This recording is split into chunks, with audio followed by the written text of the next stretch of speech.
is Championship Sunday. SSA RLCS, the Fall Open, the first regional of the new season, 2022-23.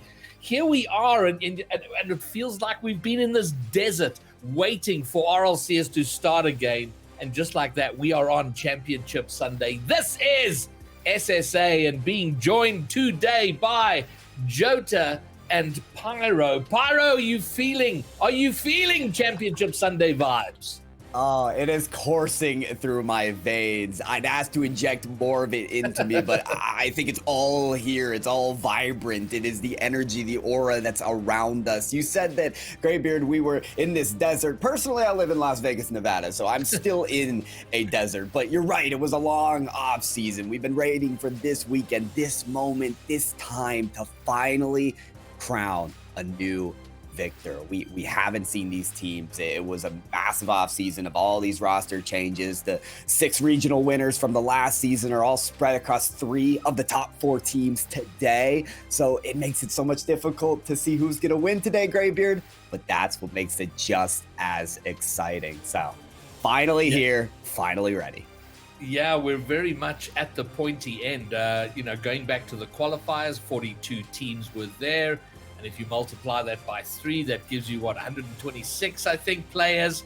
But here we are, the final 4, 12 players out there to duke it out, to be the first kings of SSA Rocket League. And Jota, as Pyro's just kind of alluded to, we have a few top 4 debutants.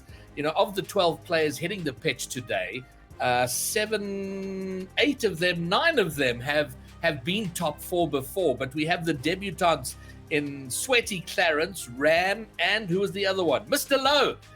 Lowe making his first top 4 appearance. So, regardless of that, do you think they've already won by making it this far? I think that from a logical perspective, they've already won by making it this far. If you ask them, I don't think any of them are saying, "Oh, we're happy to come out and lose today at the semi-finals." They're all vicious competitors. Everyone wants to win. They'll see it as great. We've made it this far. This is our chance to go further. It's always the mindset you take. But realistically, for Regional 1, this is a great bar to set for them to get a new career high. They'll certainly be looking to continue that forward over the year. And the other thing I think from that is that 2 of the teams are all returning. Of the Pirates roster and the May Contain Nuts, all of those rosters have been top 4 players before. The other 2 are the mix-in ones. And to me, this is a day where we sort of get the first benchmark as to whether it's a top 2 and then a very packed everyone below, or whether it's more of a top 1 and everyone packed below, or whether May Contain Nuts are a lot more beatable than we all thought. Those are the three outcomes, and I really think it could be any of the above. Yeah, and it is, we started the weekend with a whole lot of questions, and pretty much the questions you've just asked. We've got a better idea now, but now we need to see it. And a big point for me yesterday was the disparity of results. 3 of the 4 quarterfinals ended in a sweep. The one that wasn't a sweep was a 4-1, which are quite big results. And you would have thought, we talk about this big messy middle. You would have thought there would have been closer matches. I mean, we saw Wasteland once. We're yet to see Neo Tokyo. And I'm hoping we get a little bit closer here. The record, Pyro, would suggest that maybe not. But is there room for surprises here, for upsets? And is there? Well, I'd like to start at the disparity that you're kind of showing for, right, Greybeard, and maybe allude to some surprises that will come in further regionals. Like, I still have hope for a team like ATK, who got swept by Reformed. Was I rooting for Reformed? Did I predict them? Yes, gotta pat yourself on the back. But, this was a team that also didn't play with their full roster the entire regional. Wordy had to take a step aside. Maybe that set them back. We still have word seed from White Rabbit Gaming, a team that had only lost to May Contain Nuts, right? They were contending for the top 2 spot, but then just didn't beat the mark against Millennial Times Gaming. And then finally, Apex Gaming, a team that I absolutely expected to be in this top 8, but just didn't make that mark and had to leave in that round 5 of the Swiss bracket. So we could have seen them. We could have seen what caliber they bring to the top 8 of the regional. That should come later on. The top 4 teams, though, they came to play. They were prepared. They're ready for this moment. And should we see surprises today? Will we see surprises today? Maybe, Graybeard. I'll give you a hot maybe for right now. It is very difficult to call because, I mean, we saw last season out the gate, the former Orlando Pirates team, I mean, they ran away with it. They were just, you know, that first split, they just took it down. And then in the second, we started to see Bravado starting to close the gap. And certainly in the third, they'd closed the gap quite substantially. So it's hard to say, yeah, sure, those 2 teams are likely to be upset or that there's a strong potential of upset. But it's certainly, maybe if not the upset, how is that gap being closed? Because it does feel like that there is still that separation. But that question becomes answered in just a few hours. In 3 best of 7s time, we're going to have a better idea of where we stand. If it's sweep, we go, okay, there's clearly daylight. But if it's closer than that, maybe there are potentials. But Jota, if we look at I was just going through the record of the 4 teams that are here, between the qualifiers and what we've played so far in this first regional. And if we look at the difference between the Nuts team and they're playing Millennial Times Gaming. So the Nuts team have dropped 3 games between the qualifiers and this weekend. Millennial Times Gaming have dropped 12 games and won 21 on their way there. So that's, on the face of it, a big gap to close. And then Pirates have dropped 4 games. No, I beg your pardon, they've dropped 8, which is a surprising number, and Reformed have dropped 11. So a bit closer there, and maybe that points to the more likely of an upset if there is to be one. Yeah, I think that if we look solely at Swiss records, it suggests that Pirates are close to being caught by everyone else and that their second place isn't so safe. But it's so hard to tell with Swiss. You see, in every region, there's been strange results in Swiss. You saw Team Liquid scrape through the first top 16 invitational. They went 3-2. They lost to teams like Williams Resolve, and then it came to important game time. They delivered. And it's whether when it comes to important game time here, when we get to best of 7 territory, whether Pirates can show that actually, you know what, second place is theirs and you're going to have to wrestle it off them very hard, or whether they really are as potentially beatable or certainly takeable to long series looking towards Champions Field. I don't know.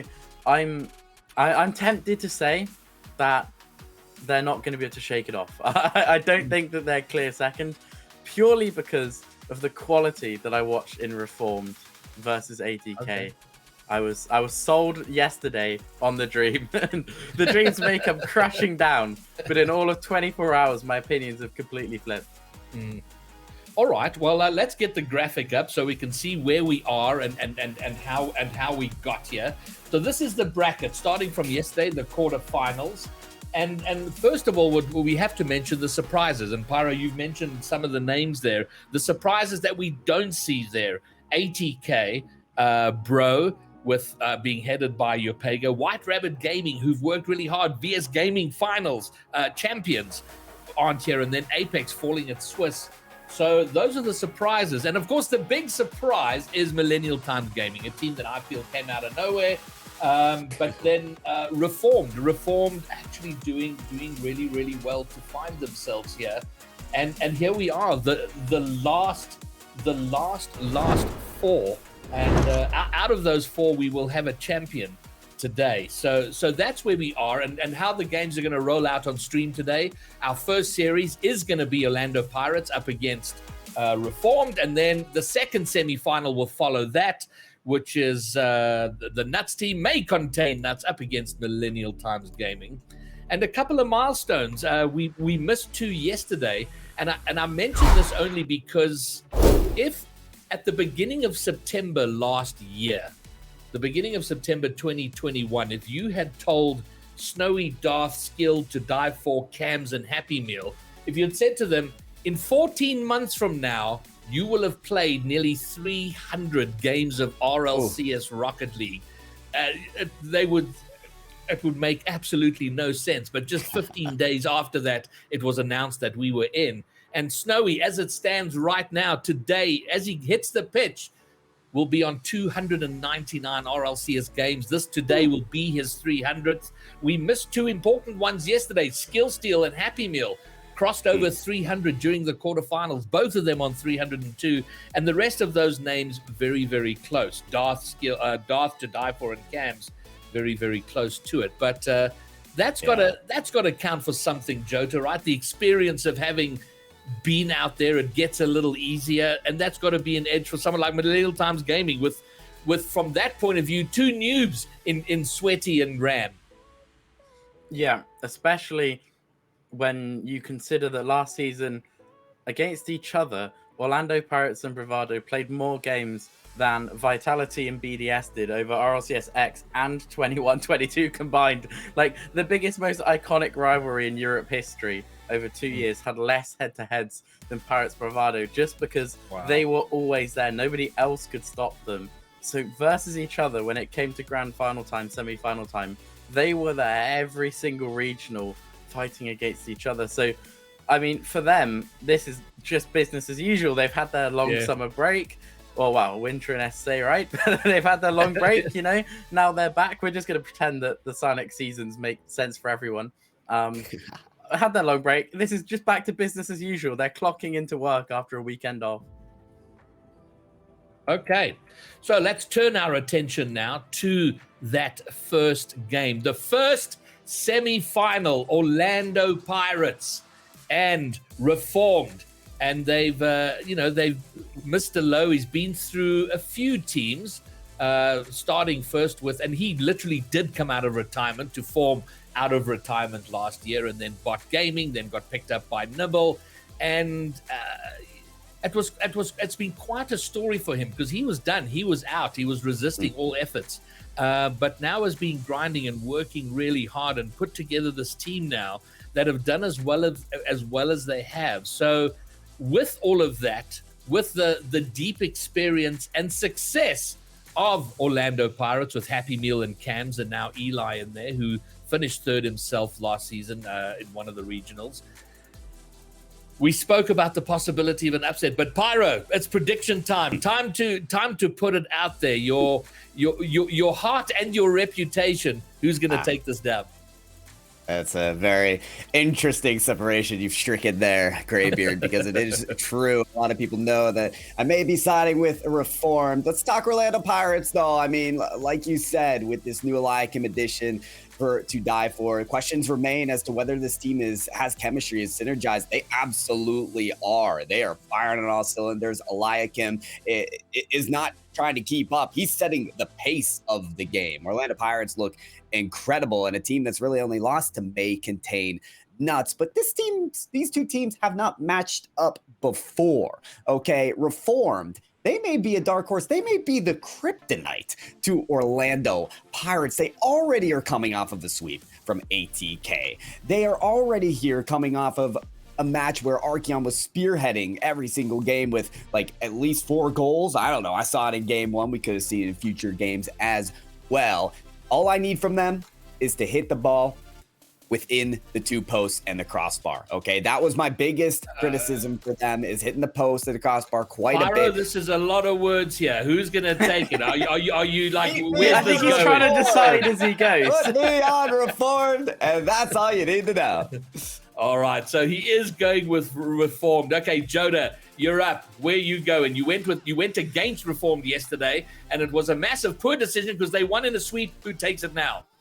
I will not be caught disregarding this team twice. If I gain faith in them and I lose, so be it. I'm going Reformed, and I'm getting ready to be burnt. This is the least confident prediction ever. 2 for Reformed. I'll go Orlando Pirates. Over to Jota. And Pyro, take it away. Semi-final number 1. It's Semi-final semi-final number 1, Jonah. It's time to get into it. Our first match, one of these teams moving on to the grand finals of the first regional for SSA. Orlando Pirates, and they have 2 regional champions from last season. You've got Happy Meal and Cams. You think they're ready to make that push again, Jonah? I don't know if they're ready, but I do know we're going to find out very soon. It really is the big question looming. Are they ready? Bit of fun trivia for you.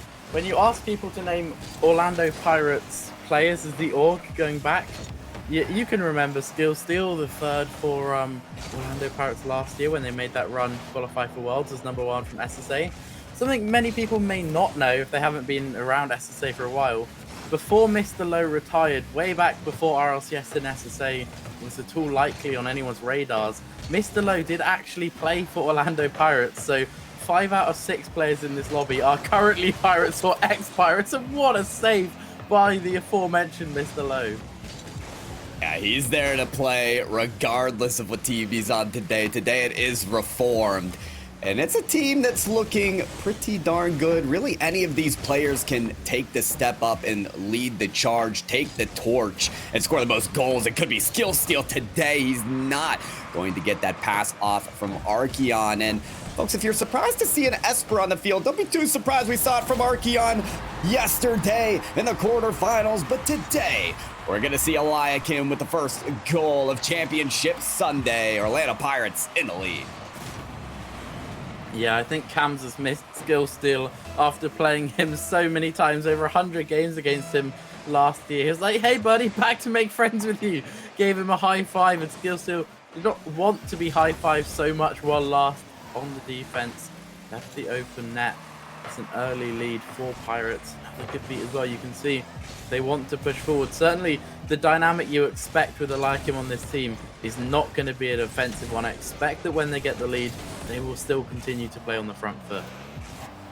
Most definitely a team that is not afraid to push the tempo, to be the speediest. You talked about it yesterday, Joda. Eliakim, other than Snowy, the quickest player on the field statistically for SSA. Expect them to keep the pace of this game as quickly as possible. Expect them to be expending all of the boost on the field and keeping Reformed as low on those resources as possible. And when they have this pressure that they have right now, they're going to do everything they can to make these possessions long-standing, give themselves as many opportunities as they can. Eliakim trying to stretch their car around the backboard, get that ball towards the goal line, but with a big clear, their possession is diffused.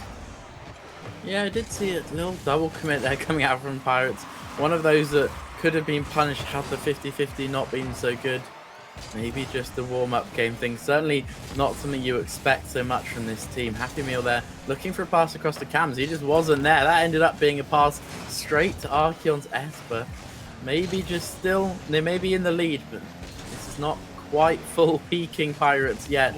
You do get the sense that the engine's only just getting started. Could very well be Eliakim looking extremely comfortable in this position as well when you see players getting fakes like that and setups like this as well. Cams spends so much time on his opponent's backboard. It is ruthless. He's set up his territory there and has given a great assist to Happy Meal. That's enough for their second. Yeah, that was one of those where you don't have to know where your teammate is, worry about it. You're like, I'll just float that backboard and someone will be there. Someone isn't there for that kickoff though. Archeon through the middle, hang on a minute, 2-10, 2-1. This game far from over yet. The cheater coming in too fast. The freeze too perfect, and what a time for Reform to steal a cheap goal. It's simply the Esper effect, Joda. I mean, that's what it comes down to. Our Archeon looked incredible yesterday in this car, and at a certain point, we've been waiting for Archeon to just get a goal on the board. Absolutely the highest goal scorer for this team. And he's trying to continue exactly that narrative, maybe with another shot. Do that, Eliakim. Sound defense upon their backboard. Archeon not able to get the connection in the midfield there, and those midfield connections going to be very important as we continue down the stretch here, because once Orlando Pirates get started on a possession here, it's so difficult to stop them. The rotations have looked very robust all regional long. and they're continuing it as well. Eliakim trying to get around that touch. Archeon finding the lane, past him for the pass off the backboard, but Cams has that touch. Mr. Low to the top corner, still saved by Happy Meal. And he talked about Happy Meal and his defense seems to always be there when it counts for Orlando Pirates. Yeah, such a reliable player, a real anchor for this team. We were talking about it last time, or rather, we had some fun moments where we tried to, because I tried to pick out that link-up passing plays between Cams and Eliakim, and Happy Meal kept scoring. He's nearly done it again when we try and talk about it. I do think I'm just the best jinx for Happy Meal at this point. Coming out with the ceiling shot attempt. They've done well at running the clock down, though. This last minute is absolutely flown by Cams. He's going to leave the ball, go for the bump as well. More efficient play. That was, I mean, that is textbook of this Pirates team, right? Eliakim was last there. If he lost that 50-50, they instantly concede the counter. And he just challenged with completely zero concern. He didn't look shaky, no hesitation, just full send at it and got the big 50-50. He completely trusted himself. And that's just how Eliakim's been all regional long. Looks so comfortable in this position. Could it be a win for them to start this best of 7 in the semifinals? Just 7 seconds now for Reformed to make that difference. It's Archeon to get a 50-50 towards the net, but Cams is there solidly. Mr. Low keeps the ball alive. There's got to be someone under this. It's Archeon to pop it up. Skill steal next on the ball. Mr. Low trying to get this to the net, but it's up high once again. They can't reach it under the crossbar, and Orlando Pirates survive. A 1-goal difference gives them their first win. Yeah, I mean, I think at a glance, you look at it and you think, great, you only lost by 1 goal. That's not too bad at all for Reformed. That being said, I think that the scoreboard shows a different story. I'm a little bit worried for them here. Outshot 12-4, forced to make 9 saves, and then the goal they scored was a kickoff. Mm-hmm.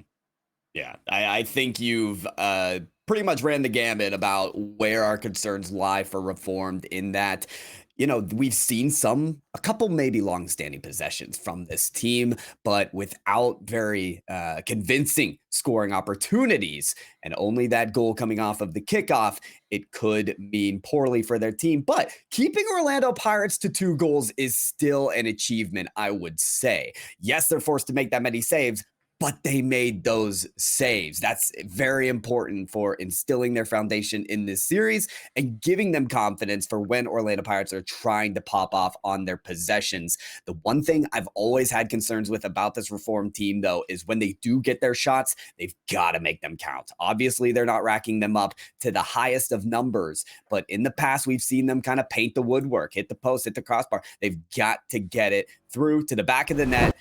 That maybe one thing to focus on as we head into game 2. It's Orlando Pirates with the lead in the semifinals. Yeah, if you dominate your opponent, you're getting 10, 12, 15 shots off. You can afford to hammer the woodwork. When you're only going to get given 5 or 6 per game, even if you're having a good game, that seems to be the sort of number that they'll be given. You just have to land your chances. What a pass by Mr. Lowe, actually trying to force the defense open. Once again, Eliakim gets to it, but I really do like this team, how they play a lot Reformed. That's how they won me over yesterday. It really wasn't just the scoreline of having swept 80k. It's how they choose to play. And another thing from yesterday that's interesting, Archeon was their top point scorer significantly, putting up a huge 450 per game. Last game, he whipped up 600, highest in the lobby because of the 5 saves and stealing the kickoff goal. So admittedly, some very fraudulent points to get from kickoff, but by hook or by crook, he seems to be their top points contributor, and this could be through again from the Esper man. Nobody there, but you can see he does seem to be the biggest danger, and when random things fall out, they seem to fall to Archeon.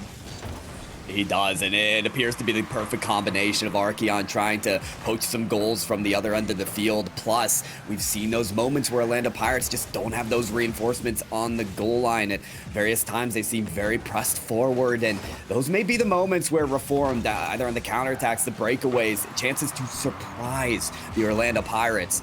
Those are chances that they may be able to take to get the goals, and as we've seen, it's been a very low-scoring affair, so whatever points they can put on the board, They'll be keen to do just that. We haven't seen too much from these squads as well. One shot apiece registered per team, but Eliakim with the flip reset, getting a second touch from the backboard, could continue his possession well in their favor. Cams gets it past a couple defenders. Mr. Lowe, the last one there, has to challenge early to get that to the side. Yes, he does. And this game started a lot more boomerish. You can see that Reformed, they're not taking any chances in front of their own net. They're ready to just bang it clear and not have to deal with anything. And it does seem as well a consequence of the high line of defense that Pirates play. When you challenge defensive balls early, it does mean that you force the game into a more midfield play. And it does also reduce your ability to get possession out of the offense. You see here this time they finally get pushed deep, and that gives Cams a chance to catch it. He does get mixed up with Eliakim though. That is another risk of defending back on your goal line. Mr. Lowe, that was the chance. You won't get given many, but Pirates left a big opening there. That's what we've been talking about, is those moments are not going to come often, but when they do, they've got to be closed. That one, they haunt their memories or their nightmares tonight.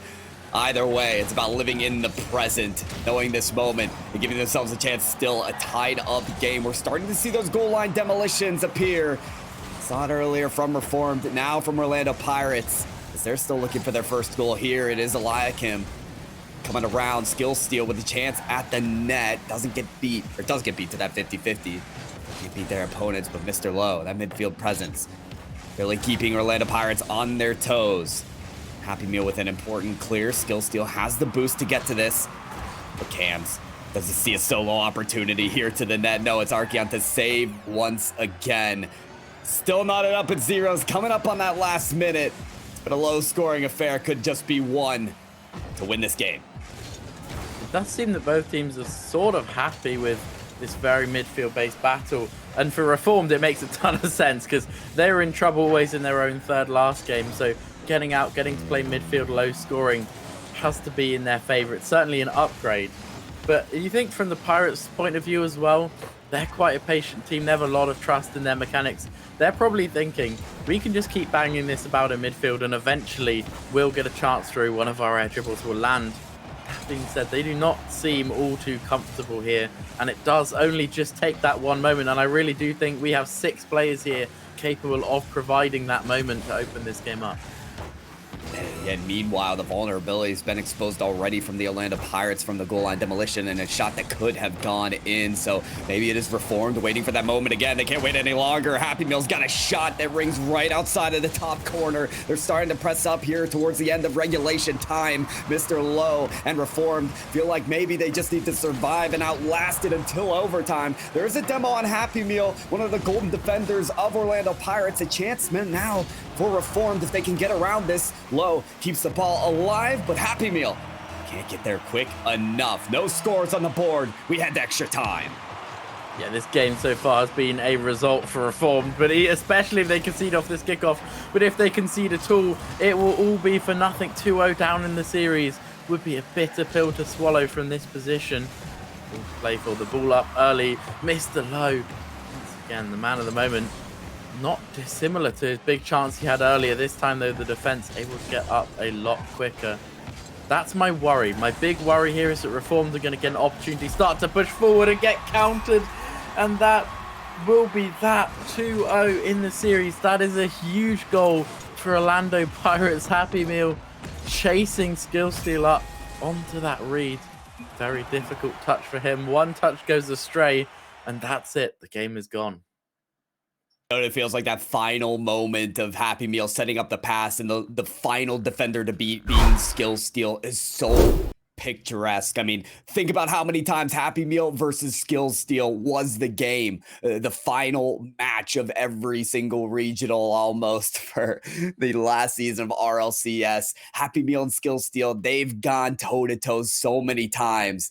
And Happy Meal wants to be the better team this year against those former Orlando Pirates players. But yes, one goal does just the job.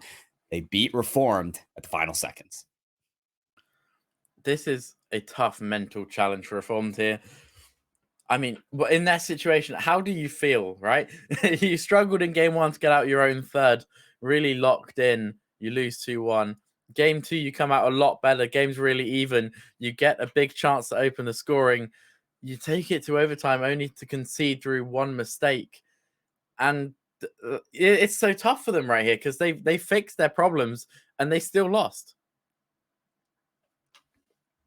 It's very difficult. Yeah. And listen, this is a reformed team that's used to scoring pretty big. I mean, in the last series that they were able to sweep against ATK, a couple of their games, they had 4 goals on the board, right? They're not always in tune with playing these low scoring matches and having to just grind it out. But that is the case against Orlando Pirates, a staunch defense and a powerful offense. They're ready to explode at a moment's notice. That's exactly what Eliakim does. Yeah, well, sitting in the midfield, playing boomer and waiting isn't going to cut it this game. That early concession does mean that Reformed will be forced to find a goal back. They will not be allowed to play that sort of survivalist playstyle in this game. It's not going to work out for them today. Took so long to score just one single point in the last game. It might not take long this time around. Cam setting up the double tap. Eliakim setting up his own. That's gonna work out. Feed the beast at this point. Eliakim can't be stopped. Yeah, some good improv to get out to that second touch. And he meant to. He definitely didn't mean to hit the post initially. But you can see as soon as he hit that first double tap astray, the quick boost down to recover is good thinking from him. Really just mechanical intuition, and that is a disaster, I'm afraid, for Reformed. They had to get up to this ball really quickly. The angle was hard, so pushing to jump fast. Skillstill tried to pre-read it, guessed incorrectly. As quick as a flash, 30 seconds gone, 3-0 down. Now there's huge problems for Reformed. Massive issues, and maybe it's on the kickoff as well. I mean, we have to give credit where it's due to Orlando Pirates on these strategies. We saw Happy Meal on that kickoff go strictly for the bump on the second man from the kickoff. That eliminates a lot of pressure that Reformed are planning to have from that kickoff and exposing them, allowing Eliakim the opportunity to solo play. Think about the last game. We really did not see that many opportunities for Orlando Pirates to make those solo play efforts. We know how mechanical that Cams and Eliakim especially can be when they're given that space. When they're provided that space, we can see what happens. 3-0 in the first minute. Reformed have been able to stop it, but they've got a long way to go to get back in this game. Yeah, stemming the bleeding is great, but they still need to find 4. They're going to win this game. And bear in mind, of course, if they lose this, they go 3-0 down in the series. The best of 7 reverse sweep would be such a difficult task to find, and that could have been the 4th there to almost be sealing this game as early as now. It really is a strange position to be in for the Reformed team because there is so long left on the clock. There's still a lot of time for them to get back in this, but they're caught in their back third here as Cams works this off in the corner. Has been often that player to be the playmaker for their team and set the play up by getting multiple touches off of that backboard. Has just made that stake their claim there on their opponent's backboard. Might not be necessary this time on the breakaway. Happy Meal trying to go for a quick shot and a demolition. Eliakim to dish it out to Cams. Archeon, great in and out save to keep it away. Couldn't sort of get themselves ready for a counterattack, but it's enough to stave off Orlando Pirates once again. Skill still being granted time. Sees Archeon on the side. Eliakim saw it from a mile away. Couldn't punish on the shot. But Orlando Pirates looking one step ahead on defense. Yeah, the last 2 games have been 1-goal games. Reformed wishing this would be on track to do the same. At the moment, it is straying away from them. They need something fast. Archeon, the man of the moment for them so far, could have done it again. Off the inside the post. Skill steal finds himself there. Look, he will have been ball cam off at this moment going for the demo. He will have been just as surprised as anyone for that to pop out to him. But a quick turn off on it, and he will take it with both hands. This is the first goal that we've seen from Reformed that wasn't off the kickoff. This is from consistent pressure. This is from good communication and being there for the follow-up, being able to finish the play. Oh, if that's a Reformed player instead of Cams, it's a shot at the net. It is a second goal.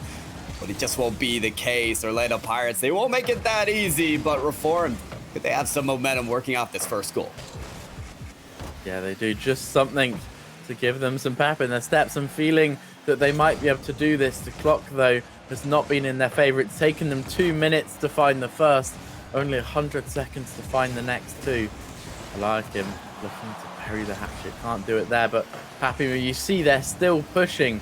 They are 2 goals up, 1 minute 30 to go. They continue to push forward. It could be their downfall in a quick counter-attack like this. They missed a low with the chance, forces a huge save from Cams. How vital is that stop? Oh, incredibly, the first defender is on the front post in that situation, just can't turn around in that sense, but Cam's ready to bail out their team. Almost had the follow-up shot, but Skill still just missing the dunk on it. Reformed, their offense is starting to look empowered, and this energy could constitute themselves for more chances and opportunities, but oh, how quickly Orlando Pirates can stifle those chances. Their 50-50s and their ability to hold the ball in elevated positions with air dribbles and just exceptional plays off of their own backboard. It resets the offense of Reformed if they can cross this midfield line, and not a lot of time for them to finish these plays. Happy Meal does look to take that off of the corner. Look for more chances for Orlando Pirates alike, him to catch the ball, get a couple extra touches, but Archeon to break it up. 30 seconds, we need everything from Reformed here. Yeah, it's looking like it might be too little too late, but even one more goal would be huge for getting them back into this. They think, okay, we won the back half 2-0. We can totally do this coming into the next game. Because, of course, the next game, they will be facing a whole bundle of match points. 6 seconds to go now. Happy Meal just going to loft this one long, float it around. He's playing clock. And that will hit the floor almost certainly once Cams is done with his nonsense on this. Does keep it up, actually. Maybe they will get their consolation. Not to be. It took 30 seconds for Orlando Pirates to take 3. The final 90% of the game, 1-0 by Reformed, but you don't get points for winning 90% of the game. Not quite, no. For Orlando Pirates, it is about catching lightning in a bottle and making those moments count. We will wait and bide our time a little bit as Reformed do call a timeout here. We're going to try and break up the momentum from the Orlando Pirates, but it's important to note, Jonah, think about game 2. Orlando Pirates, all they had to do was score once in overtime. In this previous game 3, all they had to do was score 3 goals in the first 30 seconds. It feels like Reformed, they have so much pressure to be so consistent on defense at all times, because if Orlando Pirates get started, it's hard to stop them, and it's hard to counteract with enough goals against them. It certainly is. You do feel that this reverse sweep is a mammoth task, just because Reformed could totally take one game, have another game like game 2, they keep it close, they steal the overtime. Or they have a game like this one where the first 30 seconds, we erase that from our memory. The rest of the game happens like that. Could be another 1 or 2-0 win. But you can only envisage them ever scraping out a 1-0 win, maybe sort of like a 2-1. To scrape out 4 1-0s in a row would be unbelievably hard for them. Certainly in this pause timeout, I don't think there's all too much they can say, really. This is more of a mental reset in my eyes than a form a new game plan moment. I think there are a few things to at least think about if you're Reformed. And number one, think about the way that Orlando Pirates were scoring. It was off of the kickoff. Right? Those strategies have to be standardized, and they may need to play a little more conservative there so they don't get scored on them. Think of the other ways that Orlando Pirates have scored. The solo play endeavors, giving space to players like Eliakim and Cams is just not in the realm of possibility. You have to get some member of the team to quickly challenge those players, force them off the ball before they're double tapping in their faces like they did in that previous game. And then finally, think of the ways that Reformed have been able to score. The only one off of the kickoff was a goal line demolition play, and a lot of the physicality that we've seen from them to disrupt the Orlando Pirates. Those are the strategies in my mind that I think Reformed need to focus on if they want a chance to bring this series in a reverse sweep. Yeah, I do think that you are definitely right. You've hit the nail on the head there.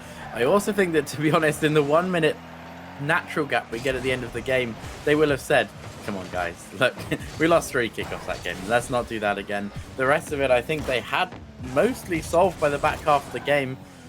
I do think they could have got that all their talking they needed to done quite comfortably in the natural minute you get at the end of the game. But you still, if anything, the pause is just good for a mental reset to give yourself the placebo buff. You see so often teams call pauses and win games, and half of that is just, you know, you tell yourself, okay, we've had our pause, we've had our chat, we're going to go and win now. Well, is that as simple as it is? Is that all that it could take here for Reform to turn this series around? Remember, folks, they're coming off of a sweep in the quarterfinals against a team like ATK. This team has all the tools in the kit here to make a series like this work for them. They've just got to get started. And already they have kept Orlando Pirates to no scoring in the first 30 seconds, albeit the first almost 90 now. So this is already an improvement. We're just looking to get some goals on the board first, Joda. I don't think we've seen them have a lead in this series either, so that could certainly turn the tables. You've seen them held at drawn for a very, very long time. We indeed have not seen a lead for Reform at any moment yet. Comes with the downfield to Eliakim. Oh, what a lethal way that could have been. That's the permanent concern that you have. Eliakim, an absolute nuisance, just lurking down the Reformed end of the pitch, going for that minus angle doink. Hello. Archeon working some wizardry in the Esper. I have no idea where he found the space there. I'm not sure even he or his teammates expect him to be able to weave through everyone like that. Interestingly enough, it ended up being a perfect pass to if anyone's in position. You mentioned that Eliakim has been a nuisance. Eliakim was the one that bumped Skill Steal out of the play. Meanwhile, it's Eliakim to pull off the double taps. What did we say? Do anything but this Reformed. Do anything but give Eliakim this space, this maneuvering. He's going to make it count every time. There's being a nuisance, and then there's that. That is not nuisance play. That is just powerful play. Really, really well hit from him. And the defender skill steal was up. He was hovering on the line trying to read the shot down. If he floats that one into the net on the double tap, very possible it gets saved. The fact that he not only gets up to that for the aerial into double tap, but the fact he redirects that down with such power, Happy Meal will join him as well. Just as I'm explaining how proud I am of what Eliakim can do, Happy Meal says, hey look, you guys have talked about Eliakim too much. I can do this too. And do we see the placement as well? I mean, Happy Meal, it doesn't get more precise than that. Right under the crossbar. I've been talking all day about the mechanical ability of Eliakim and Cams. Here's Happy Meal to do the same. This series is looking like a double tap simulator for Orlando Pirates. I think their last 5 goals have been just that, if not 4 of the last 5. Pristine and precise double taps. It is simply a clinical show from Orlando Pirates, and when you have them firing on all cylinders like this, who can stop them? They're looking like a grand finals-esque team here tonight, or today, and they are on one single mission to get that position exactly on match point in the semifinals of RLCS. One more win can put them in that exact position. It certainly does feel that the ship is sinking for Reformed now. Gonna be so hard for them to get back into this game, let alone the series. Skill Steal gonna take the first opportunity to try to do that. They're going off the ceiling. He isn't actually challenged by a player from Orlando Pirates. I'm surprised they gave him the space to do that. I think they just respected the pop potential that he had, still playing for time. Again, the experience. This is part of when the experience comes in clutch from all of these Orlando Pirates players. They're used to being in positions like this and closing out series. You do not expect them to fall to the demo from Happy Meal just to buy them even more time and space. And give credit to Skill Steal as well. I mean, obviously been in this position as well, but yeah, you're talking about a fully suited Orlando Pirates team. Happy Meal and Cams haven't been in this position pretty much every regional of the last year, and then Eliakim has had these top 4, top 3 appearances before as well. It is a chance for Reform still to turn this around with a 2-goal game there. It's not quite out of the woods here, Mr. Lowe. Trying to press and create pressure here. It is the final moments in this regional, this first regional of the season, that they could still make it count. Mr. Lowe wants to find a chance here off the backboard. It's something, but not enough. Happy Meal solidly slowing down the pace of the play, shaving seconds off the clock. It's funny because you say that, you know, Skillstill's been here before. I don't think Skillstill ever has been 3-0 down in a best of 7 before. He's all like, what? You can get swept in a best of 7? I didn't know this was possible. I thought only we could sweep other people in a best of 7. Certainly he's got a lot less experience having to make huge comebacks than Cams and Happy Meal do experience shutting out big series. Fair point. Skillstills is a unique position to be in. And for Orlando Pirates, well, it's another day in the books. This team looking like they could be the top of SSA, Happy Meal, Cams, and Eliakim. Move on to the first region of RLCS 2022-23 Grand Finals. I'm curious, Graybeard, you were the only out of us three to predict this series correct. How you feeling about your prediction? Well, you know, there is my favorite saying comes from a Stephen King book I wrote, and I've mentioned this before, which is that great events turn on small hinges. And I think this was the case today out there, because game two, you felt Reform should have taken it. And if they had taken that, how different it might have turned out. But it turns out to be a sweep. And maybe we've got the first answer to our question. Is there daylight between number 1, number 2, and the rest, Jota? It's certainly looking like, purely based on that performance, that Orlando Pirates are putting themselves right in that top tier. They just looked a class above Reformed. Reformed didn't necessarily look bad. Their defense was very, very strong, but you can't defend for an hour straight. Let's put it that way. Well, and that game 3 was pretty much the Eli show. Pyro, you mentioned the sort of double tap simulator. It felt like a double tap playground. It had a lot of action earlier today or during the week, but I mean that killed the game certainly in game 3. The way Eli came out there, 3 double taps in a row. One of them technically a sort of triple tap. But I mean, what an outstanding performance. And you know, I said earlier that Orlando Pirates made heavy weather of their Swiss, and there was the question, is there a potential? Now I feel a bit silly, because I was saying, you know, the strongest potential of an upset is this game, but now Orlando Pirates taking it very comfortably in the end. That's exactly the statement they wanted to make. Look, we talk about the double taps as well. I feel like when a lot of people are looking at this region in SSA, they're looking at the former regional champions. Only 6 of them, the former Orlando Pirates squad and the former Bravado squad. Well, guess what? Eliakim's here, subbing in for this now Orlando Pirates team, and he's the one performing the most spectacular of plays. What you have to realize is that any team, any player can start making these moments counts for this region. This region is elevating to that standard. We have grinders out there like Eliakim, ready to make the best plays when the moment counts. And it's exceptional to see that. The other statement that Orlando Pirates wanted to make is that they could be a grand finals team. They can be the number 1 team, Graybeard. I think that's exactly what they're trying to tell from that series alone. And I think it's worth mentioning here. So of the Eliakim makes his first appearance in a final.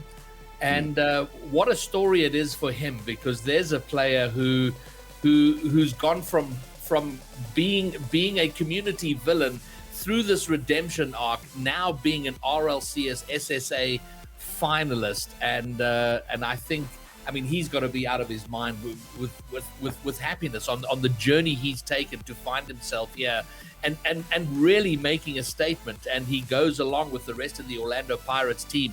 Cam's former Daisy, and of course Happy Meal, the bedrock of solidity for that team.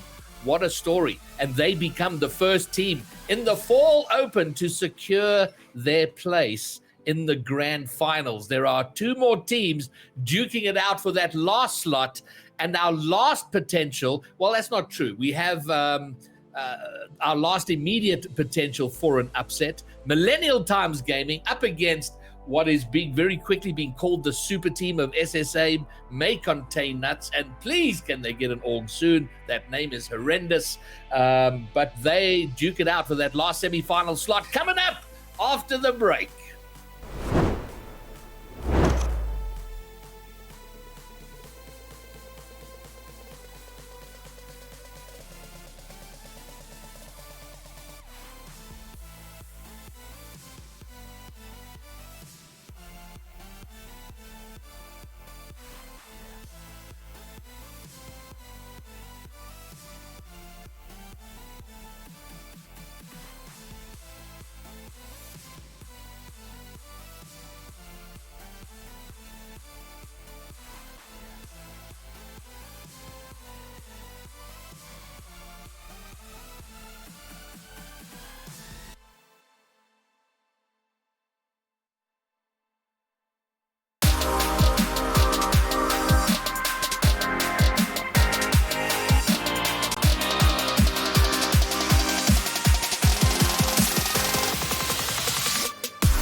We are back. This is Championship Sunday. This is SSA, Sub-Saharan Africa Rocket League, the finest Rocket League that the region has to offer. We have only 2 more series left, 2 best of 7s. Orlando Pirates are sitting in the lobby of the grand finals waiting for their opponents, which is coming up. And I guess I am a little disappointed that it was a sweep.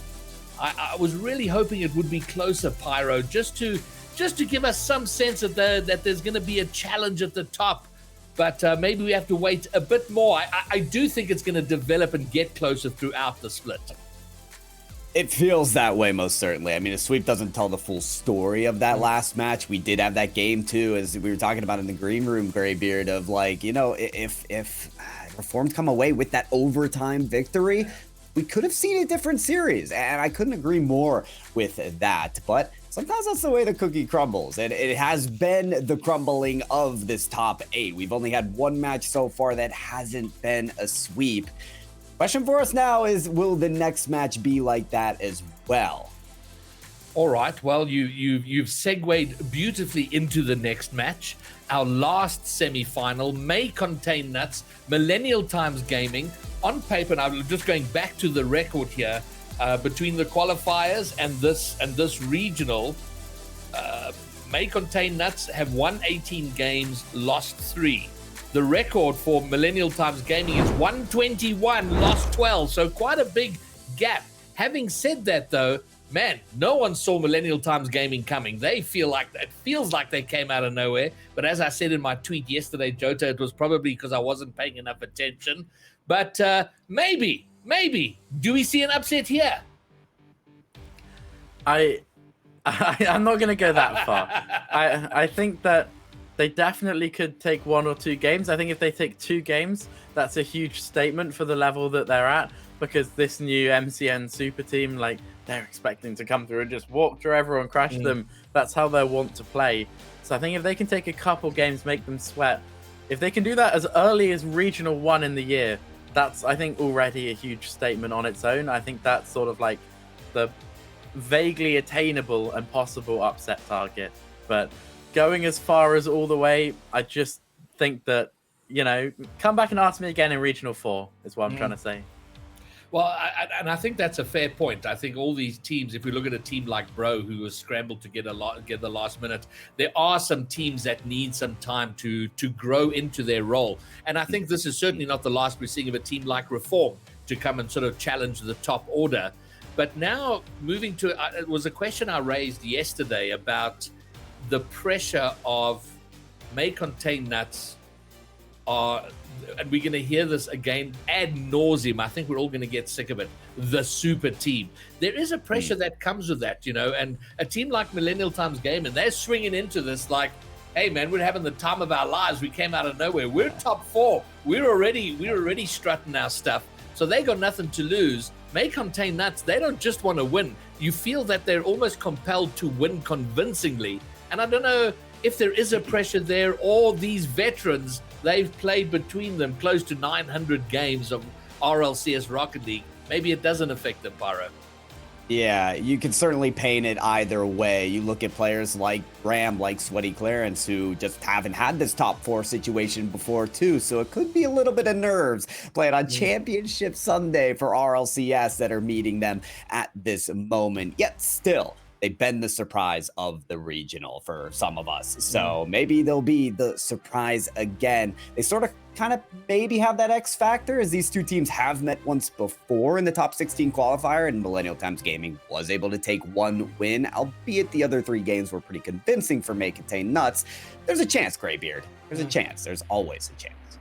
Well, I do think of the 2 teams, I get the feeling that the team that's likely to have the most fun is gonna be Millennial Times Gaming, because both they and Reformed, if you had told them at the start you're gonna get a top 4 position, they would be like, cool, done, we'll take it, we're out. So they've very much target accomplished, mission accomplished, and now let's just see if we can go and cause confusion and chaos by taking down the top dog. So I think they're gonna have a lot more fun, Joda, than the May Contain, that's probably going to be a bit more sweaty about it.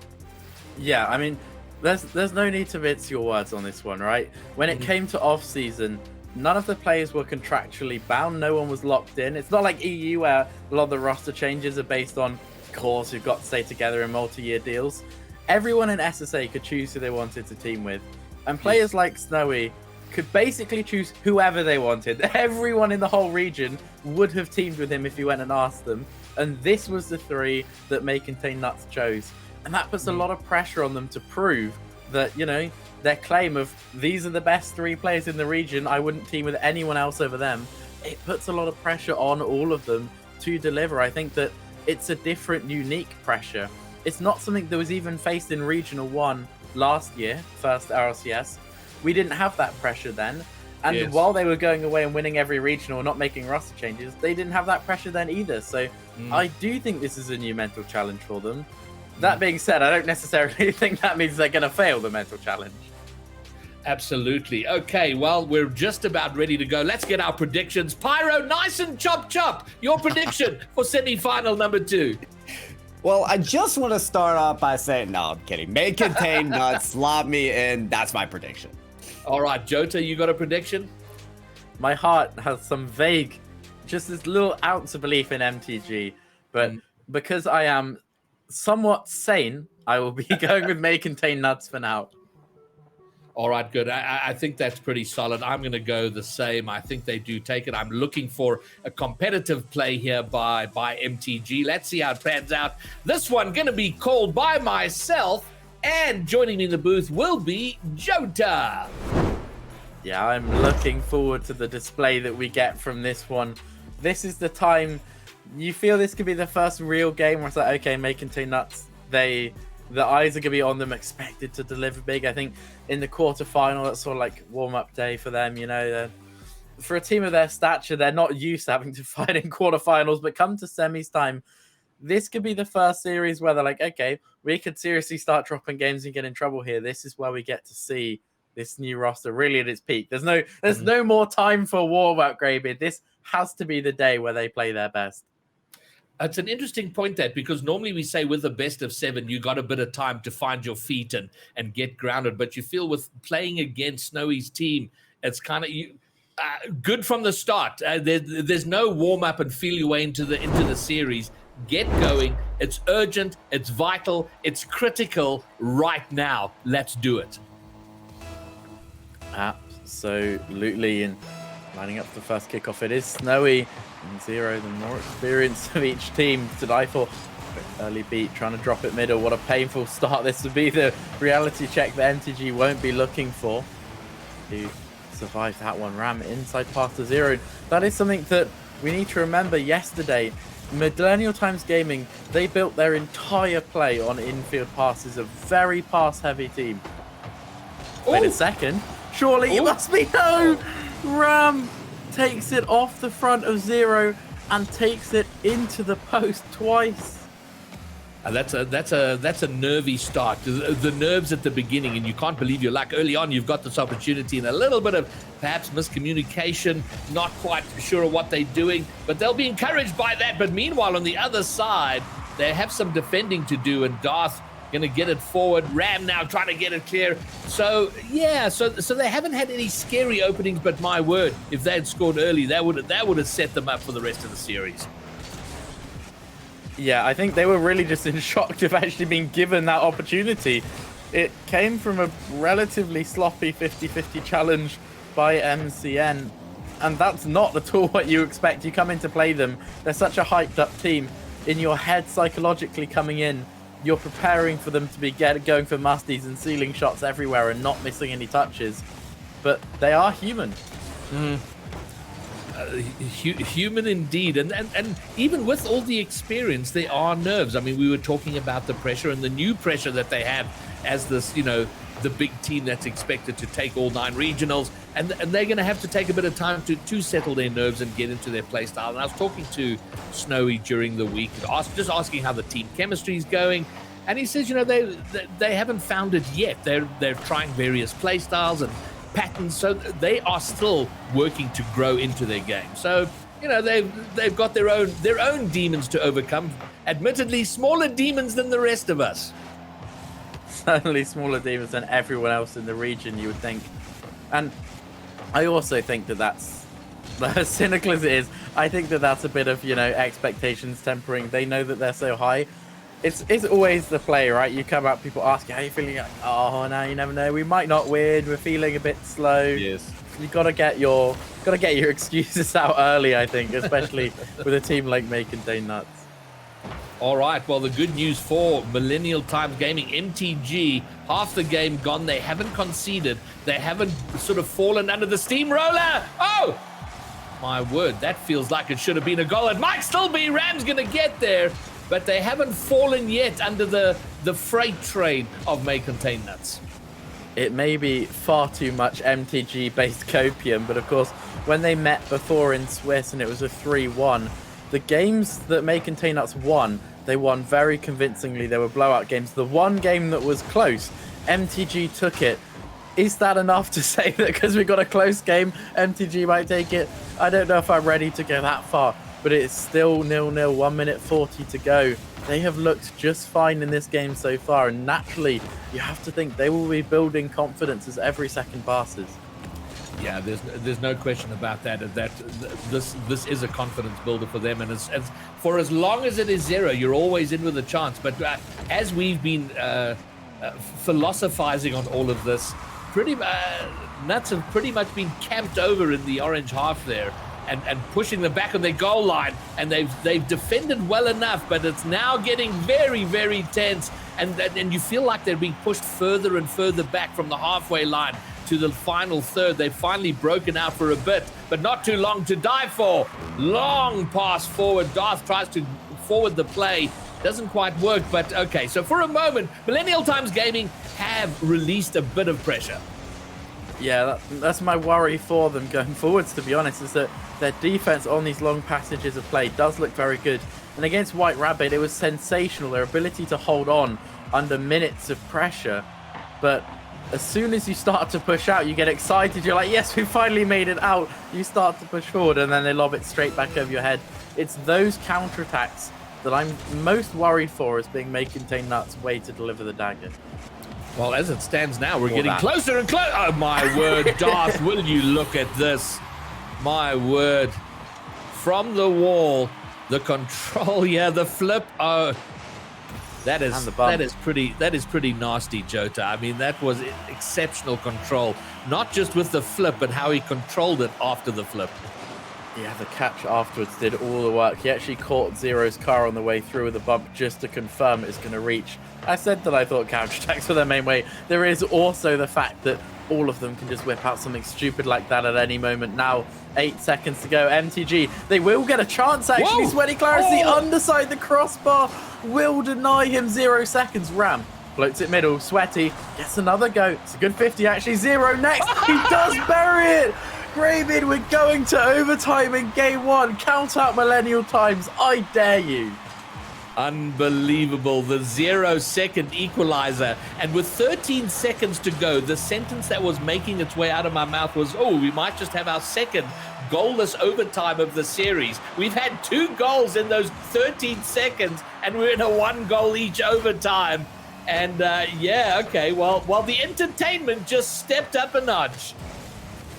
That was exciting to see. The composure after 2 crossbar and post attempts earlier in the game. Ooh. Zero, the old dog, gets it done for MTG. Oh, not Zero, rather. Yeah, Zero got it done for them. But never mind. Snowy with the follow-up.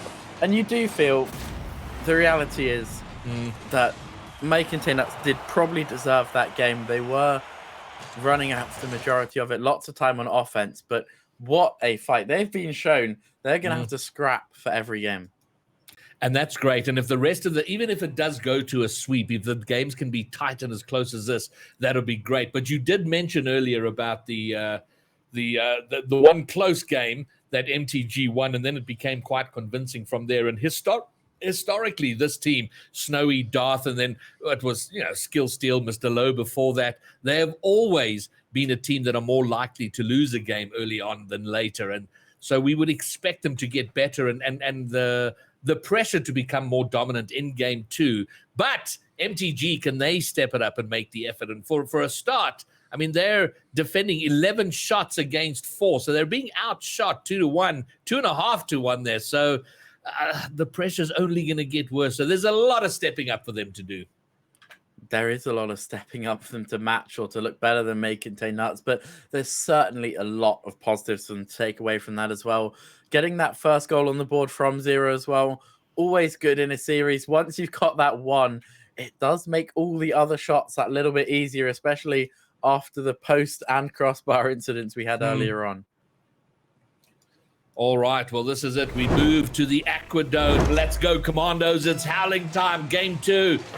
MTG got to dig deep, hard, and passionately if they're going to challenge this Nuts team. They did all right in game 1, but they, I think I said this yesterday. Oh, my word, they are going to go behind early. Darth going to get the opener, this time a full 4.5+ minutes earlier than his opening goal in the last game. But look at that sensational pass from To Die For. Nuts up 1-0, 14 seconds in. That is a tough one for MTG. So long defending last game. We didn't get to see them chase the game so much because they only spent about 5 seconds behind. And you do feel that's the risk. If they start to chase this game now, this game starts to get more open. The more the pitch opens up, you do feel that has to be in favor of May Contain Nuts. Oh, look at the short rotations happening right now. I mean, they're trying to camp over in the MTG half, although a little bit of forward movement here for MTG. Zero gets it for Darth, should pick that up, he does. And To Die For will complete the clear and get it back over for maybe an attack. Snowy's up, Zero gets it into his own corner. And yeah, they're back into that rhythm of like, okay, here come MCN. We can withstand and try do something. Maybe something now. Sweaty shoots and scores! And the game is leveled up, and you were talking about the game getting more open. Maybe that happens now. Great work from Zero for the pass. Ram causing trouble on the goal line, and the finish. Lovely team goal. Ram caused a lot more than just trouble. Ram caused pandemonium. The first bump sent To Die For to the skies. The demo then came and crushed them through the floor. That was all Ram opening that up. And we were saying it yesterday, making jokes about Ram by name, Ram by nature. He is a battering ram on this team, and that slips through Zero with the placement. This is a strange goal to score. I have to watch it back to understand. Just Darth, I assume he thinks he's got the whole net covered, and he had 99% of it covered, but not a heavy post hit and in. That's you see a lot of those goals back in the diamond ranks, just a shot toward net, hoping for the best. But it has put MTG in front for the first time. They lead a game in the series, and that's going to build their confidence. And now it's Nuts having to chase a little and find their way back into the game. And they might just do so now. Darth is up. Ram. It's a little bit chaotic. It does go away though. Immediate pressure resolves, and there could be a counter on. Although Ram may be too quick to give away possession. You know how in Rocket League some leads feel safer than others? This might be the record for the least safe feeling lead that a team has ever had, certainly for MTG. So much time on the clock. All the passage of play has been against them. Both their goals came from quick runaway opportunities. Very well taken, admittedly. It's what we said. They might not get many opportunities. They have to take them. Same thing we said about the upset required in the last series that wasn't delivered, that great clinicality is required. But look, surely the next 2.5 minutes are going to be an absolute onslaught from May Contain Nuts. I think it's you can't underestimate how much of a disadvantage it is for Millennial Times Gaming that there's well over 2 minutes left against this team. It is they certainly can't defend their way into holding on to the lead. Oh my word, another bit of awkward uncomfortableness in front of the MTG net. Again, they survive it, but you feel like it's getting closer and closer to Die For. Can't find the angle. Darth hits the post. Oh dear, an uncharacteristic radars that are a little off-center at the moment is gonna let MTG off the hook and maybe a counter. I think when they left Orlando Pirates, they must have left all their navigation gear on the boats. Currently making Nuts, needing to recalibrate a bit, get everything unlocked. Look, you breathe a huge sigh of relief, wipe the sweat off your brow if you're MTG after that one. They know that 9 out of 10 times they concede in that position, but they do keep their lead. All they can do is try and refocus, get back on offense, get back into their rhythm, ignore it, pretend it never happened. They are still 1 goal up, still 1 minute 20 to go, and they've been putting on some good offense here. This is what we like to see. A team not just hiding, trying to survive that 1 goal, pushing forward, continuing to look for the infield passes that they built this roster on. They had their lead at around 3 minutes.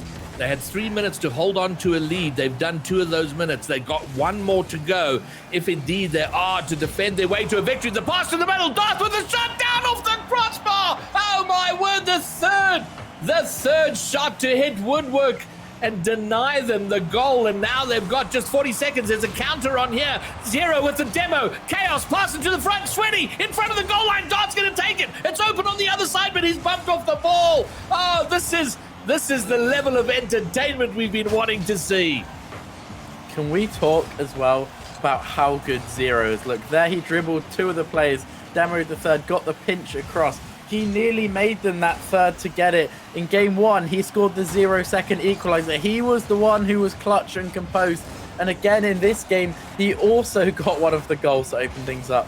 He has been absolutely huge. 5 seconds now to go to equal it in the series. This should be the clincher. Ram buries the hatchet. 1 more for the road. That should be game. Zero with the demo to open that up as well. The man of the moment. I can't believe this is happening, Greybeard. The series, barring a miracle, is going to be 1-1. How? I love with 3 seconds to go and 2 goals up. You said that should be the game. Still leaving room scared. for a bit of doubt. But it is anyone else it would time. You're dead right. But Millennial Times Gaming, they have done it. They've taken a game. Game number 2, they've leveled the series. We're now down to a best of 5, and my word, great performance from them. Going behind early, and that often takes all the wind out of your sails. They didn't let it get them down. They equalized, and they took the lead. I beg your pardon. Did they take it? Remind me, Jota. Did they? I'm sure it was contained. That they got the first goal through Darth. Yes, it was. It was a very early goal from contained that. Some 9 seconds in, backboard from To Die For, put it middle. The thing though that I have to highlight, that is the key bit for me. They may have conceded a lot of pressure to make contain that. So they only conceded 7 shots. 7 is on the lower end. Against each other, Bravado and Pirates last year, the top two teams, they were averaging around 8 to 9 shots. So that's sort of below the average that the best 2 were able to contain each other to last year. If they can may contain Nuts to 7 shots a game, that would be really half the battle won. All right. It's a huge if, isn't it? It's a massive if, but this could be a potentially massive game. If they can take that momentum and get a series lead here, then it's cat amongst the pigeons time. I mean, then the potential for chaos becomes quite big. But very keen, to see now, what do the Nuts team do? How hard do they push? How do they change up how they've been playing? Rather than just trying to battering ram their way through, can they find a little bit of finesse on their way? Darth sends it forward, but is removed and unable to do anything with the follow. Yeah, for me, if I was making Nuts coach, I'd just be like, look, you created the opportunities, you hit the post, don't worry about it. But it's a lot easier to say, don't worry about it, than it is to, in their position, deal with it and genuinely be composed here.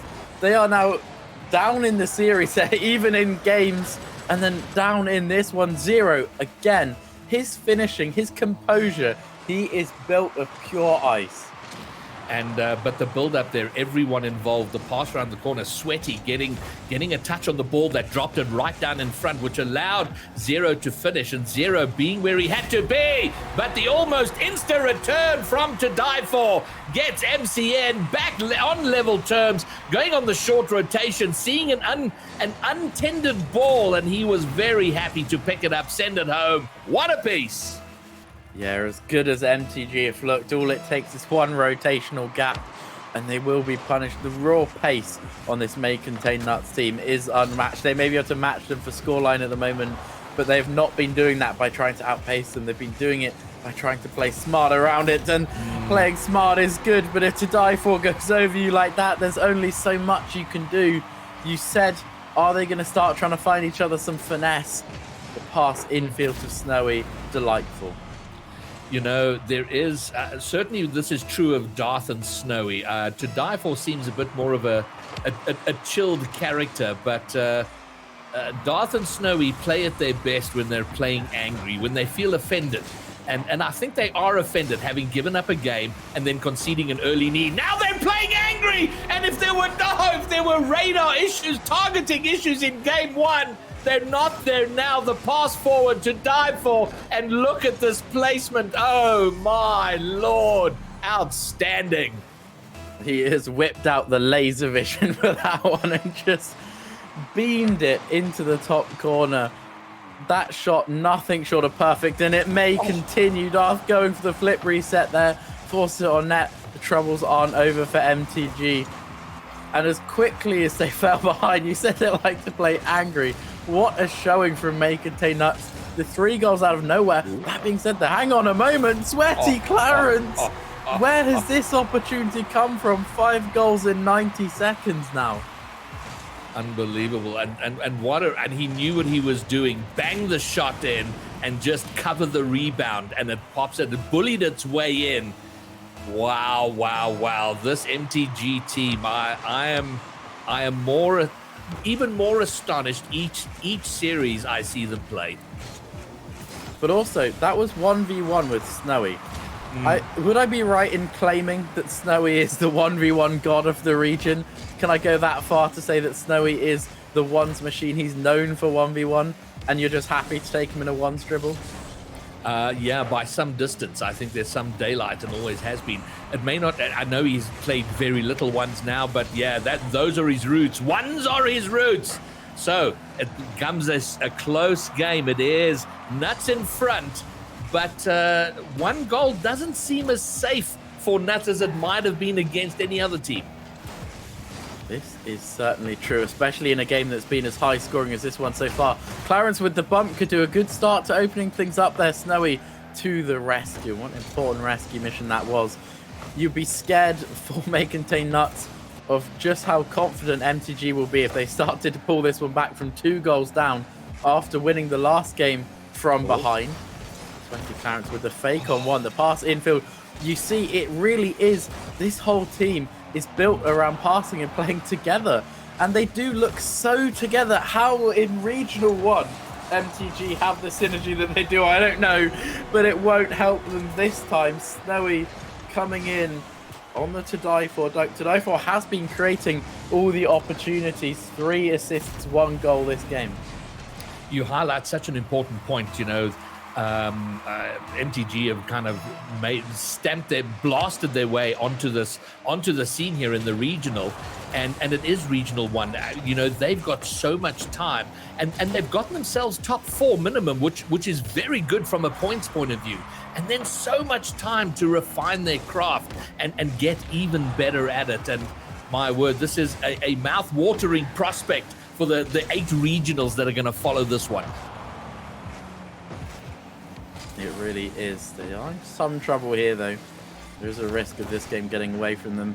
You feel that one more May Contain Nuts goal, and it could have been happening right there. One more May Contain Nuts goal may put this one out of reach.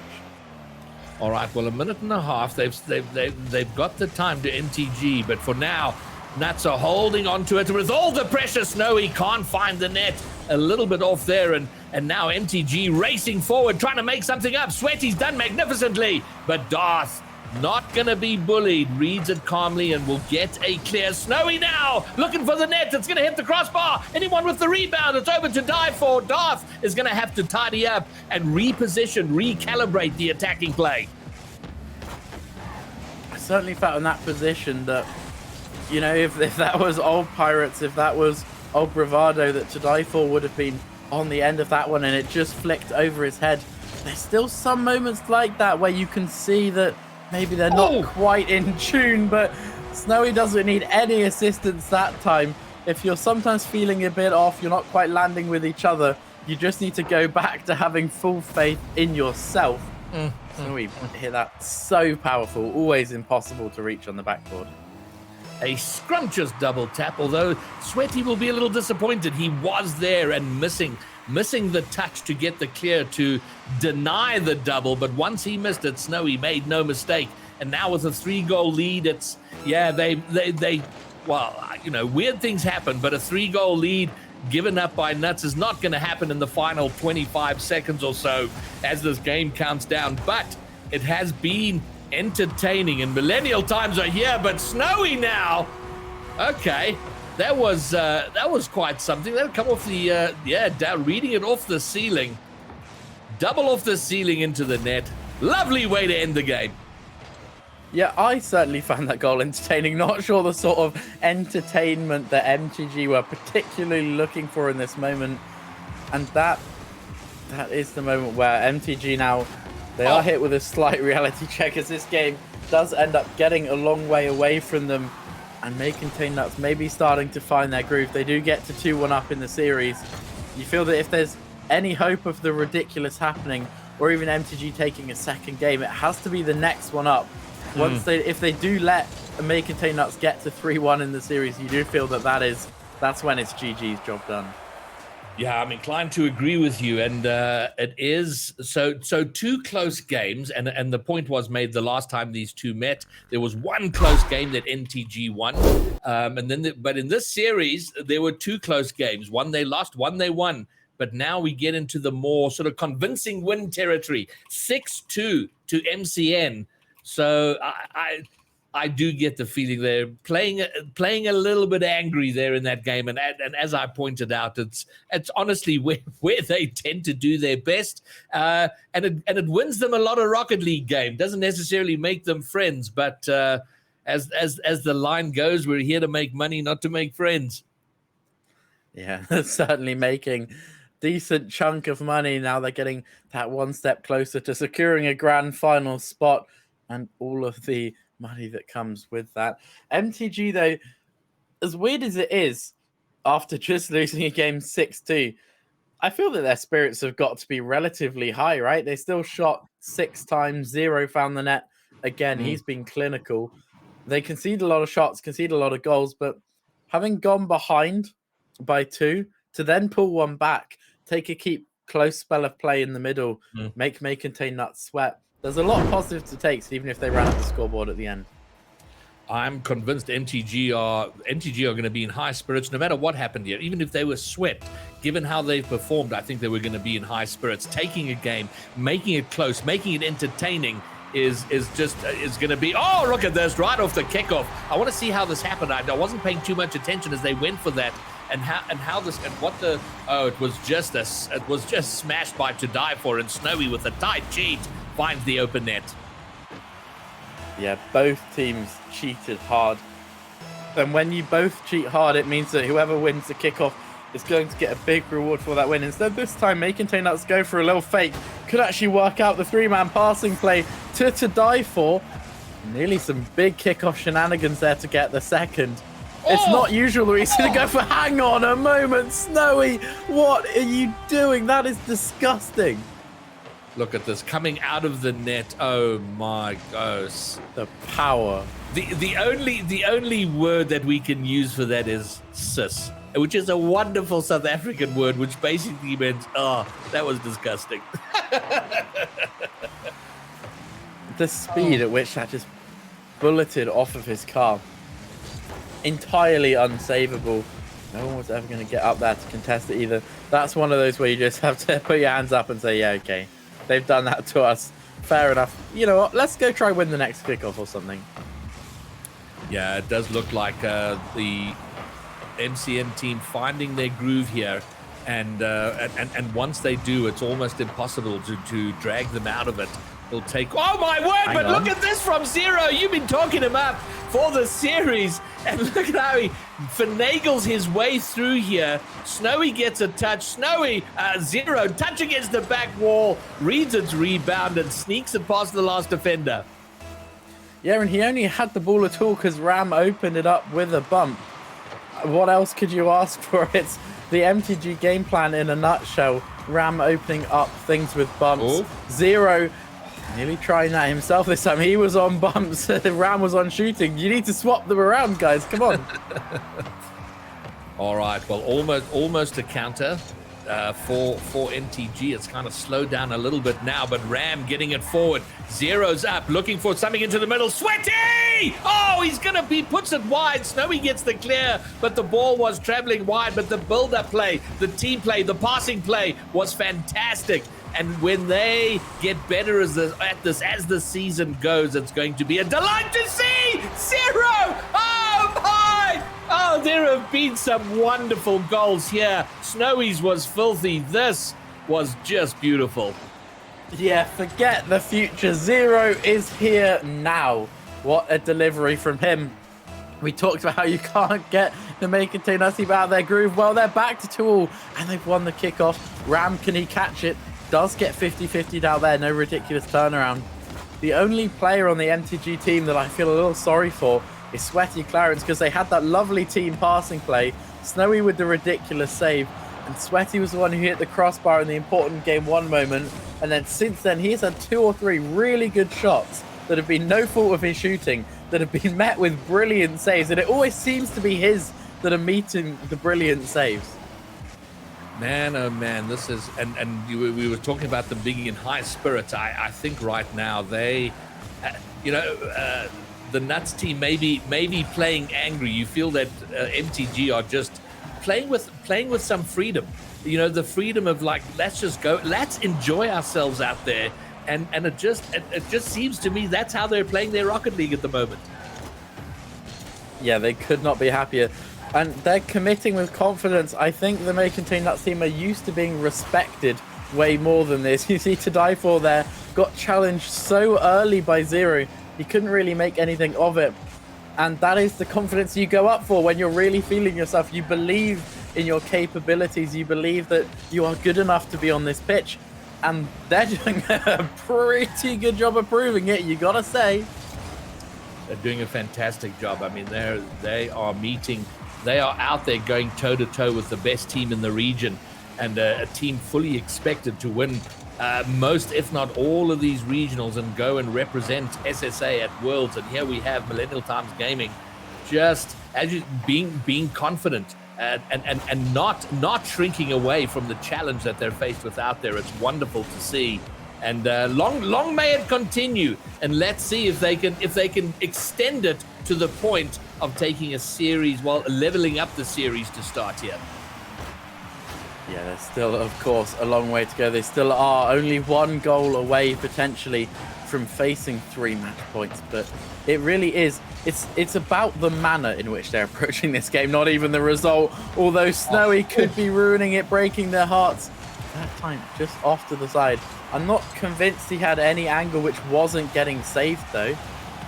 Play still continuing on. Darth, the next one to try batter it through. Snowy's going to do the same, but they're all on the line and they're all ready for it. And because they're playing confidently, there's no hesitation in the first man, and that is so vital. Their first man's getting up there quickly. It's a habit you tend to see when you're worried about players, is that people hesitate and try and wait for a chance to go for the challenge where they think they're going to win it. And you wait so long that you make your teammates uncomfortable, and it turns out that Snowy never gives you a time where you can challenge him and beat him, and you just have to go. And if it goes over your head, it goes over your head. And they're doing a really good job of that, launching at balls that they're going to get beaten to, just to help alleviate the pressure. All right, well, we are 20 seconds away from a second overtime in the series. Game 1 going to a 1-goal overtime, but in regulation, Nuts trying to finish it off here. To Die For, can't get enough source fire, power on the shot to find the net, and we're into the last 5 seconds. A demo in midfield maybe make something possible. They're gonna have to keep it up now. This is very dangerous. If the, oh my word, they get the 0 second. To Die For gets the finish, but Snowy keeping it up. That was, the clock had run down as he got that last touch. He puts it up on the wall, and man, that's a hard beat for Millennial Times Gaming. Oh, anything could have happened in the overtime, but MCN snatch it at 0 seconds. It wasn't just any beat. Snowy actually faked that on the wall. He gave the wheel wiggle to look like he was going to try and pop it off the wall to die for. Instead, he just doesn't touch it at all, sends the defender jumping off the wall flying and puts it behind him. So not only is that a 0 second, that is a 0 second complete mind game where he sent the MTG defender packing, made him look silly. And look, we said about how high the MTG spirits are and everything. That goal on its own is enough that I'm sure in 2 hours' time, they'll feel great about how their tournament's been. Right now, when Snowy does that to you, it still feels just as terrible.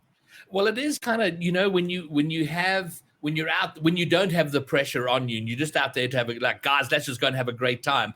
But there's a point in that game, they come back from 2 goals down and you start to think, maybe, and then your hopes go up, and that's always a dangerous time, and then it's snatched away in 0 seconds. So yeah, it can be a little tough, but you know what, it's not over yet. It is MCN that are on series point, 1 game away from securing the final berth in the grand final, but they're going to have to get through MTG at least once more. But here we are, Wasteland Night. MTG, maybe a comeback begins here. Yeah, and their first step to try and do it is calling this timeout that they have called, going to just try and talk things over. I mean, again, when you're playing Make Contain Now, it's like, it's so tough to technical time, and it's like, the strategy is don't let Snowy do Snowy things. It's like, okay, coach, so how do we do that then? I have a question about, and I don't know if anybody's done this. Is there a place for a team that's winning? Like now, MCN, they're on series point, for them to call the timeout, just to disrupt things even further. I don't know if that has any strategic value, but it's something I've often wondered. I don't think in a series like this it does. The only time I think that has strategic value is in situations once the teams really know each other, like Pirates Bravado last season. They started to get into each other's head. We had some shenanigans previously where they could choose if they wanted Aquadome or DFH. They needed both teams to agree to Aquadome, and they did to begin with. And then as soon as one of them found out the other did, they turned around and went, actually, no, hang on. If they want Aquadome, we'll make it DFH then. There was just some little mental trickery like that. Once you get to the point where you're really established rivals with someone, I think that almost anything can become psychological warfare. Calling some silly timeouts, definitely. I do think, though, if it's not a team that you know, then they're just like, oh, great. Thank you for giving us a chance to talk more on how to make our comeback. All right, an early chance, Zero, and you've been talking about his finishing. Has an early shot through by courtesy of a pass. It is saved away, and we remain goalless 30 seconds in. But oh my word, we do not. 34 seconds in, we are not goalless to die for. Putting it forward, Zero can't get the clear, but look at that touch from Darth from the corner and getting it in. MCN, they're making the statement here. You've taken 1 game from us. That'll do. Yeah, it will do in their books. MTG going to continue fighting, though. There's nothing else for it. Clarence looking to play it across. I mean, on defense, you see there, Clarence was just going for a bit of a cross-map dribble. He wasn't going for the full clear smash. That's just not how this team plays, and they may be 3-1 down against the strong favourites, but they're not going to let that disturb them. That one, that might ruffle the feathers, though. 118 k's an hour, Snowy into the midfield to die for, gets there perfect. The timing, I mean, it's middle of the net, smashed in at 118 k's an hour, and that's certainly something I think they're hitting the ball harder than anybody else in the region right now. I mean, when they have a shot at goal, it is being hit with venom. It definitely isn't.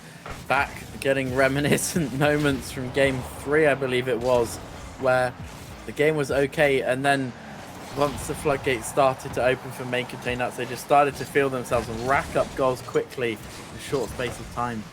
Definitely a real fear of what could come here.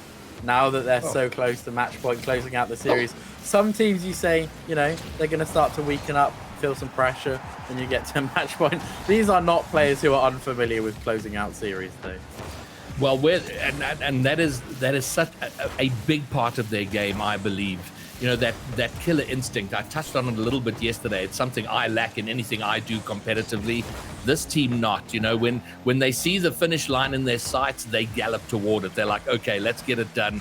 They're never taking it easy. It's never like, okay, great, we can stroll our way or showboat our way to the end. It's get there, get it done, and move forward. Yeah, moving forward, the name of the game for May Contain Nuts. Certainly, their eyes will be not just on the final, their eyes will be on having won the final and coming out and saying, yep, Regional 1 in the bag, done. I know that last year, Snowy, when they lost the first regional, that Orlando Pirates team, they lost the first regional, they came out and won the next one with a display of force.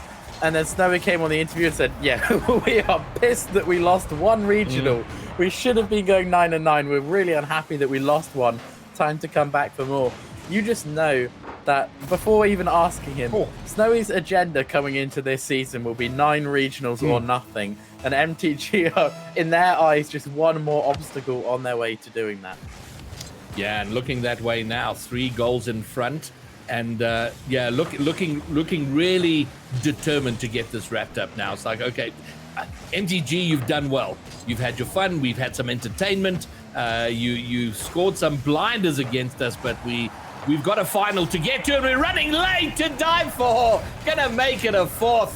And you mentioned when the floodgates open, and there is that feeling about it now. Yes, there is. I mean, this is quite the position to be in. I do not envy the MTG players. 4 goals down now against May Contain Nuts on match point.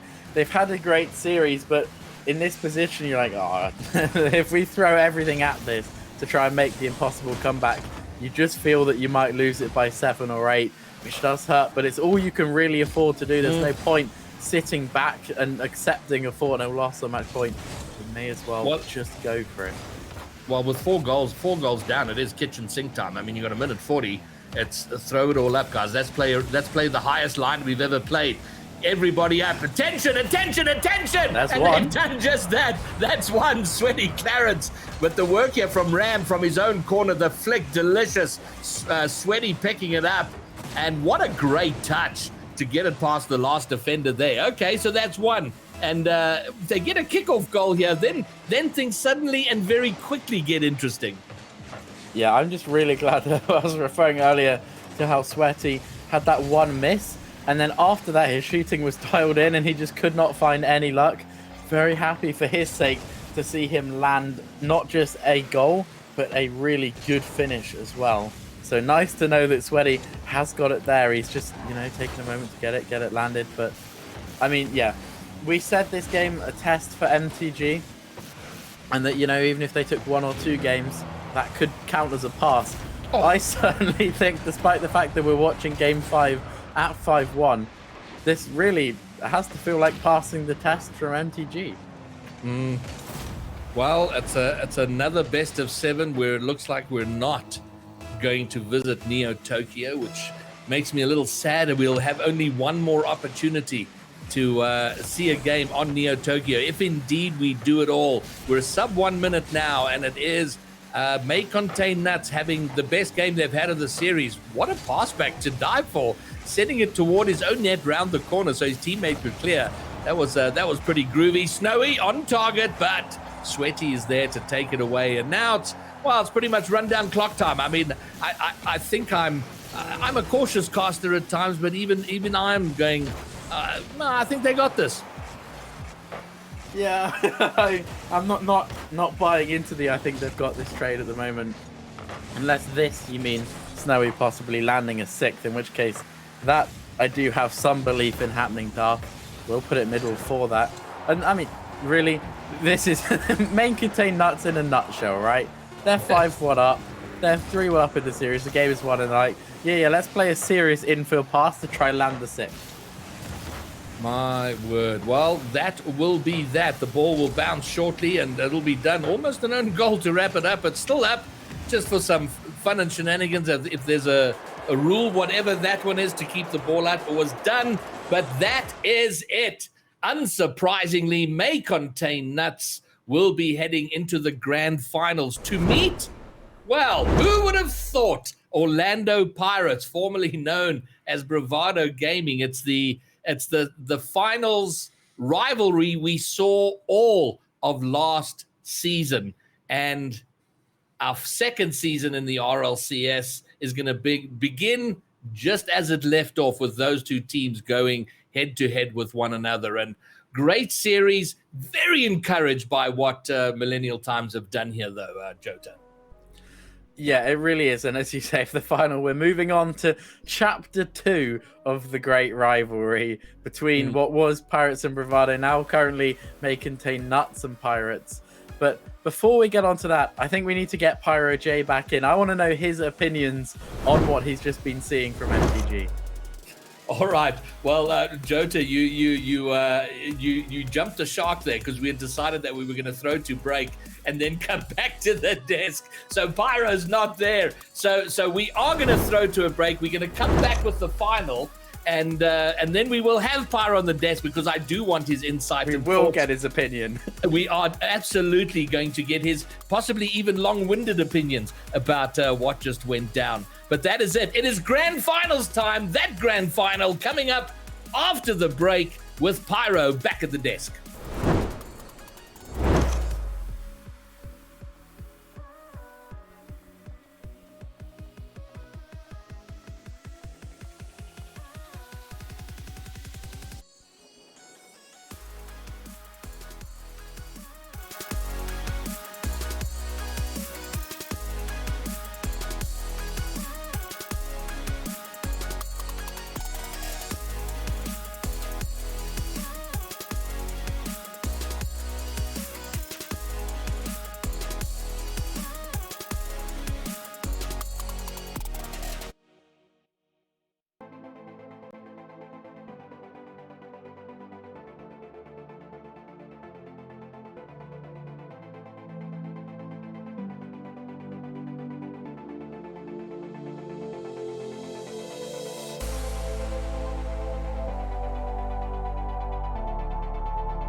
And here we are. It is game time, finals time.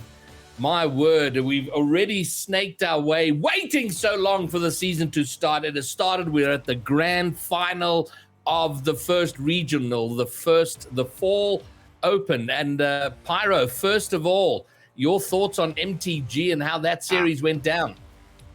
Listen, Millennial Times Gaming, they had not as much pressure, but the expectation's pretty high, being a now top 4 SSA team, and I thought they came in there with a wonderful strategy. It was all about disruption. Out of those 5 games, they averaged over 6 demolitions a game. I don't think we've seen that kind of statistic out of really any team, and that doesn't even come to consider the bumping plays, especially Ram on the goal line, just causing controversy all along. Really impressed with that team. I thought they really strut their stuff and showed why they belong in that top 4 situation, but they contain nuts. They haven't lost a series yet. That still stands true, and I think we saw why that's a good reason. And now, Jota, does this mean... So we've had several questions answered, and probably the big one is, yes, we're still pretty much a 2-team region. Is it fair to say, or is it too early to say, that has there been with the performance of MTG and what they've done, is there a slight closing of the gap, or is it still some distance between 1 and 2 and the rest? As soon as you said, is it fair to, I knew this was going to be a horrible question to answer. I was like, oh, I feel something horrible coming here. Look, I'm on the more conservative side, and I would like to say it's too soon to say, just because ATK actually stopped Bravado from making a final in the latter half of the year last year. There was a point where, very briefly, Bravado looked like maybe they were only third to ATK. I don't think current MTG are necessarily proven yet that they are what ATK were at their peak. Absolutely, though, do I think there's potential for a much bigger fight, and they've been closing the gap. I think there's potential, but I don't want to promise it or wave the banners yet. So it's far too early to say we're a 2.5 team regional or region, but it is promising for the future. And look, I mean, we've said a lot about MTG, but Pyro, they're going to have a bit to prove now with the second regional, because they had nothing to lose, but all of a sudden, in the space of a regional, they're going to come back in regional 2 with expectation and pressure. Yeah, there is definitely expectation and that added pressure, because guess what? You're now not only held to that standard of top 4, but the way that the regional and the split is set up is that third regional is going to be an invitational. If you so much so as kind of drop the ball and don't even make it to the top 8, then it's in question whether you deserve that final spot. So a lot of stakes are going to be on the line. I think they're happy with that top 4, and yeah, Zero's been in that position before, but, Sweaty and Ram had not. They've got that experience under the belt. Now they're ready to do it again against the wonderful teams at SSA, and they've developed so far. So, yeah, Millennial Times, they've got a bright future ahead of them. All right, well, let's turn our attention now. Grand final time. These are the 2 teams of the regional, of the region. The last question is there big distance between them? Are they sandwiched close together like we saw at the end of last season? Or will May contain nuts, or Orlando Pirates for that matter, put some distance between themselves and place number 2? So let's talk about that, Jota. What do you have expectations based on what you've seen? Is it going to be a tight match, or do one of these stamp their authority and say we are regional champions? I think that there is certainly a precedent for Make Nuts to win this. It's what I expect to happen. It's like it's what should happen, right? If you asked me 2 weeks ago, I'm like, Make Nuts, they win this regional. You ask me now, I think that it's much less certain than it was before. They looked a bit shakier versus MTG. I thought Pirates looked amazing today, and Eliakim, he's the star man for me. We need to see Eliakim looking good in this lobby. He's not been tested in a grand final like this. He's passed every other test, but this is the new highest level of pressure for him. I think, again, we're too early for it now. I'm thinking game 7, maybe, just because they have looked a bit weaker, may contain nuts, but I still think that they have to be the favorites to take this.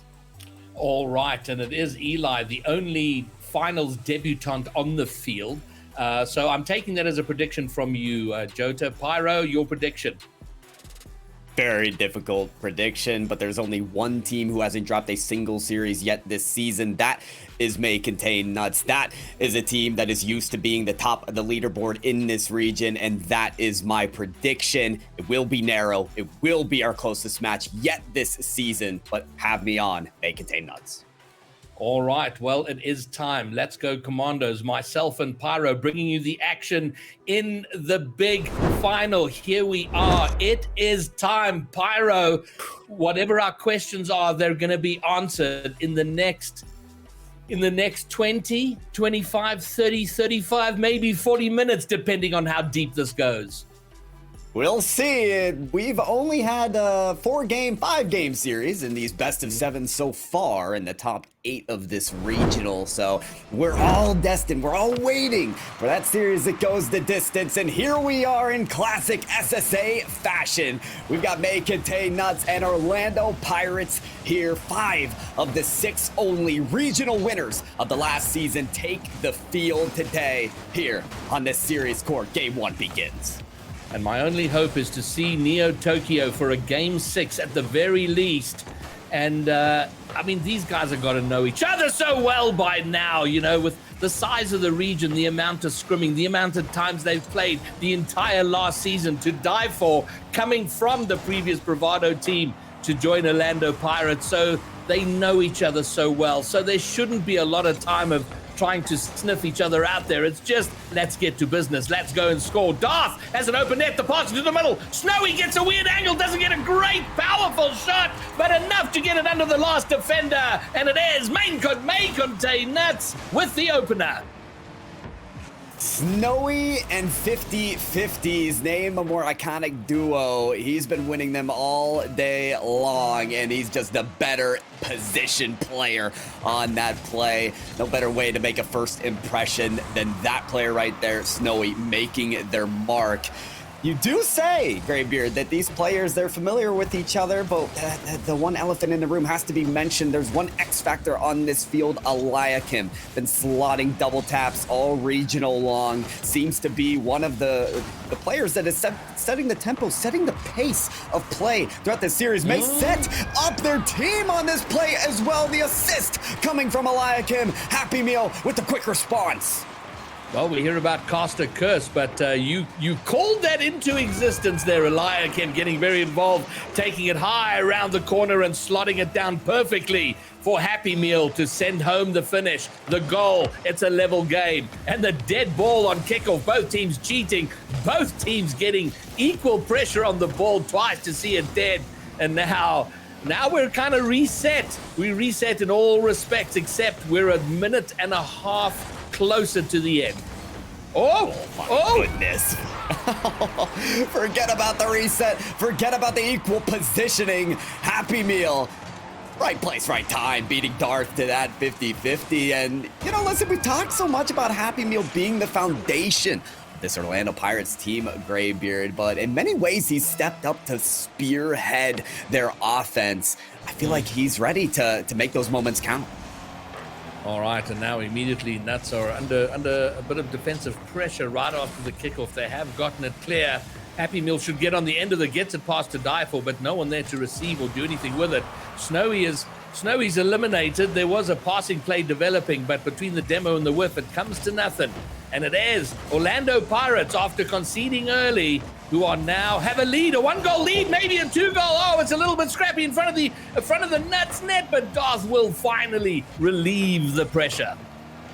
May Contain Nuts. They're starting to see Eliakim really warm up. Just inches away from a triple tap there, and a very dangerous one at that. This is a threatening player. They not only have to work up, of course they've enlisted to die for to no longer be a threat of theirs if you're talking about Snowy and Darth, but Eliakim most is certainly filling those great shoes fully, as it's seemed thus far. So far, Orlando Pirates still with the lead as we cross that halfway mark. May Contain Nuts looking to set up a position themselves, but the rotations Orlando Pirates seeming crisp as ever. All right, Snowy looking for a teammate. Happy Meal getting in front now. Cam's going to set something up if he wins this 50, but to die for, very solid. Will be able to take it out, but dispossessed by Eli. And yeah, this is looking good for Orlando Pirates. They're not there's no doubt that there's nerves, and particularly for Eli, I've got no doubt. But looking comfortable about their job and what they need to do. Daisy, Cams, I beg your pardon. Oh, I'm going to take a while to get used to that. Almost finding the double, but they hang on to their 1-goal lead. Graybeard, there are few things as spectacular in SSA than you shouting the name of Daisy, so it's a hard one to get around. But you know, one thing that's even more consistent than that is Darth slotting the shots for his team as well. We saw a similar approach from Happy Meal on the side of Orlando Pirates. Darth was the one that was beat to that 50-50, so no better redemption play than for Darth to equalize in that manner. And as you would expect, these two teams toe-to-toe, trading blows here. 2 goals all. Snowy trying to blast one through. Eli getting the read of it. Darth now down. Oh, gets it past one, nearly past 2. Snowy's back to cover, but will be picked up in the midfield by To Die For. And their high line, it continues, and now it pays off. They love to play those very high attacking lines, short rotations, and To Die For, the mechanical skill here to bully that through, setting it up for Darth. And it is Nuts back in front. We talk about how picturesque that play was, Graybeard. That is To Die For out-meching his former teammates, Happy Meal and then Cams, to set up the positioning for May Contain Nuts. To Die For knows these players so well as teammates, but now he's bullying them as his opponents and making a new lead for May Contain Nuts. 60 seconds left under that for May Contain Nuts to get the first game win. And you raise that, and it's something we haven't even really talked about, you know, the psychology of playing against your former team. And then also, May Contain Nuts playing against their former org. I mean, there's all sorts of weird things that play like that, which we haven't even really touched on. And I don't know if that has any impact, but it's certainly very interesting. It builds the narrative, doesn't it? It's in the psyche of these players, no doubt. Or isn't it? Maybe they're just focused on the play at hand. Maybe we need to be focused on just that. Under 15 now for Orlando Pirates to score that last one to send it to overtime. And boy, are they building the pressure. Boy, do they start to seem threatening. To Die For to extinguish that possession, as there's still one more lingering as Darth doesn't get the touch he's looking for. Snowy in succession alike, him keeping that ball alive, forcing Happy Meal to keep it up. He's got maybe another touch in unison, but no, To Die For taking it away. May Contain Nuts with the first game win in the first grand finals of RLCS SSA. Well, it was a great game. It was a close game. It was an entertaining game. Both teams having a chance to lead, but given, you know, on the favorites on paper are May Contain Nuts, and you feel their Pirates would have done really, really well to have won that first one. And I just wonder if the momentum it's going to give the Nuts team to have won that first. Look, I don't know. And I've learned a long time ago in a best of 7, never make solid calls based on what you see in game 1. But I do like the fact that it was close. Pirates looking good, but May Contain Nuts, solid team. Yeah, you make a point about game 1, Graybeard, and one thing you've made a note on calling during this regional is that if this May Contain Nuts squad takes a game or loses a game, in a series, it's normally early in the series, isn't it? It's normally game 1. So for them to start with kind of the right side of the bed here, on the right foot, feeling very foundational in this series, that's a great sign for them. I do worry again about Orlando Pirates with a great start to May Contain Nuts, with their inability to stop To Die For on some of these air dribble 50-50 plays. I'll tell you, May Contain Nuts looking very dangerous in this match. All right, well, now it's all to Orlando Pirates to fight their way back into the series, not go 2 games behind. And, you know, for most teams, if they go 2 down behind May Contain Nuts, I would say that's almost as bad as 3 behind. But with Orlando Pirates, it's not the end of the world, but it's certainly not where they want to be. They got to treat this like a semi-final, if not the final, this game in particular. Most certainly, yeah, everything is at hand here All the stakes been risen to be the front runners of the region, to tell the world that they are the team to watch. Who better than to split it once again against 5 of the 6 regional winners on the field right now from last season, looking to find their first in this new season. Now, Eliakim being that new blood in the grand finals, trying to get that ball across right now.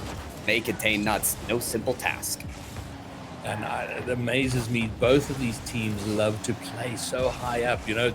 I mean, look at this. Every player on the field is in a single half, and then it'll switch over and every single player will be in the other half.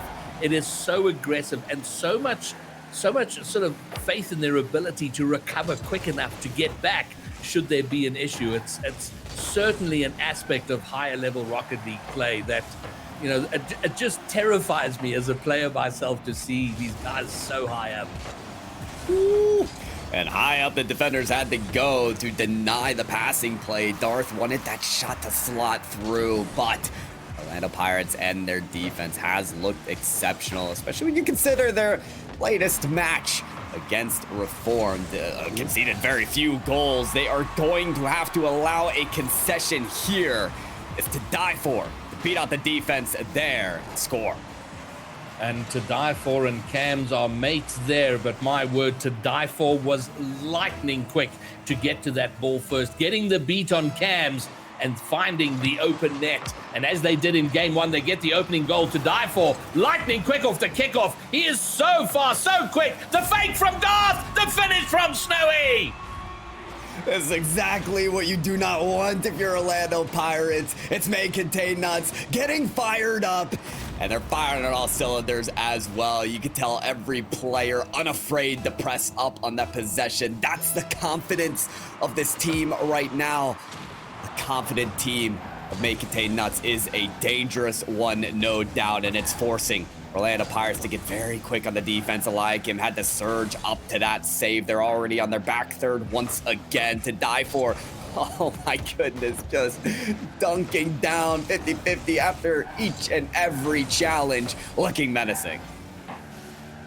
Oh, 2-goal and I don't know if I'm ready to say a comfortable lead because it can turn around pretty quickly, but they're looking like the team that has settled down the fastest. They've sort of locked into a rhythm and they play the quicks of the two teams. But having said that, Eli almost taking it all the way and getting the flick over the last defender, but Darth standing firm, denies him the opportunity, gets the clear, and plenty time here. So no time for Pirates to panic. They've got this. Happy Meal sending it toward the net. To Die For will make it look easy to get back in the touch away. And you're seeing May Contain Nuts so resilient on that goal line demolition play. You think about almost the practice that they had playing against Millennial Times in the last series. You had MTG going 2 games with 9 demolitions in one showing. The ball on the goal line, it does reach past the crest. The precipice is granted. To Die For, just too good. The angle, too concise. So clinical for May Contain Nuts, a 3-goal lead. Now, Graybeard, I think maybe now you could call it comfortable. It is comfortable for the time being, and I'm just amazed that it seems like To Die For has found a few extra yards of pace. He has been so quick in this game. We saw like off kickoffs, up, getting up in the air for the beats, just incredibly fast. And that is terrifying, is when a mechanically gifted player can find the pace to execute those mechanics. It is very, very hard to beat, and it's put his team 3 goals up. And unfortunately for Orlando Pirates, you know, these players have those same capabilities. The unfortunate circumstance for them is they're not being granted that space. Think of how quick on the challenges that May Contain Nuts have been. Even To Die For there couldn't be for the ball on the challenge, but got the demolition on the player at the latter stage. It's just Orlando Pirates, they're given so little room to breathe here, so few chances to make solo play endeavors. And it's stifling the opportunities for Orlando Pirates. So often we've seen them make double tap chances. But here, they have not been granted those situations. They will not give up, though. They will not go out silently. They still got 3/4 of a minute to make these chances theirs. Well, listen, part of being a top-notch team is also how you deal with things in times of adversity. And there's a bit of adversity here. Yeah, you've never given it up. You've always got to be, foot down, looking to get yourself back in the game and get yourself reset where you have to, and sort of mentally always be in it and always be focused. But for the time being, it is May Contain Nuts. They have this game down solid to die for, almost getting the fourth. Eli's going to deny, but it has been as close as the first game was. This one hasn't been. And that's right. That 3-0 shutout from May Contain Nuts appears to have stuck. And they will grant themselves their second win of the grand finals. Looking very confident as they handily take another win. And Graybeard, you spoke on the mentality. I think we mentioned this earlier, but Snowy, having dropped his first regional loss in the last season, was so disappointed in himself. He wanted so desperately to win every single regional. Don't you feel like he's coming into this same match, this same grand finals with that fervor, wanting to be on top so desperately? There are, in my mind, there are only two players in this region who have an in-depth knowledge of the game and a very strong determination, just to an almost obsessive focus with trying to be as good as you absolutely can be and to win things, and Snowy without doubt. The other is Happy Meal. And he is such a student of the game and so desperately wants to be good and has a single-minded focus about it. Eli is probably a third coming up to that. I think he's also got that. But yeah, when I see these teams out there, I mean, I spoke in the second semi-final about this May Contain Nuts team playing angry is when they do their best. But and that is that just taking offense at just dropping a game and like, come on guys, let's tighten it up, let's focus, let's get there. And absolutely, that's what we're seeing here. I said earlier that it wasn't a disaster for Orlando Pirates if they lose 2, but now they're heading into very dangerous waters. They've got to take this down. I don't see them taking a reverse sweep. So this game is almost for all intents and purposes, a do or die. I certainly feel like that. Dangerous waters, as Graybeard said. Will the new Orlando Pirates be able to navigate themselves through it? Or will May Contain Nuts stay on top to die for in that last game? Continuing what's been a grand show from him, 100% goal participation with 2 goals and 1 assist. You cannot deny that is one player to watch throughout the series, and most certainly through Game 3. He's the player taking the shot there, forcing all 3 defenders to jump at it.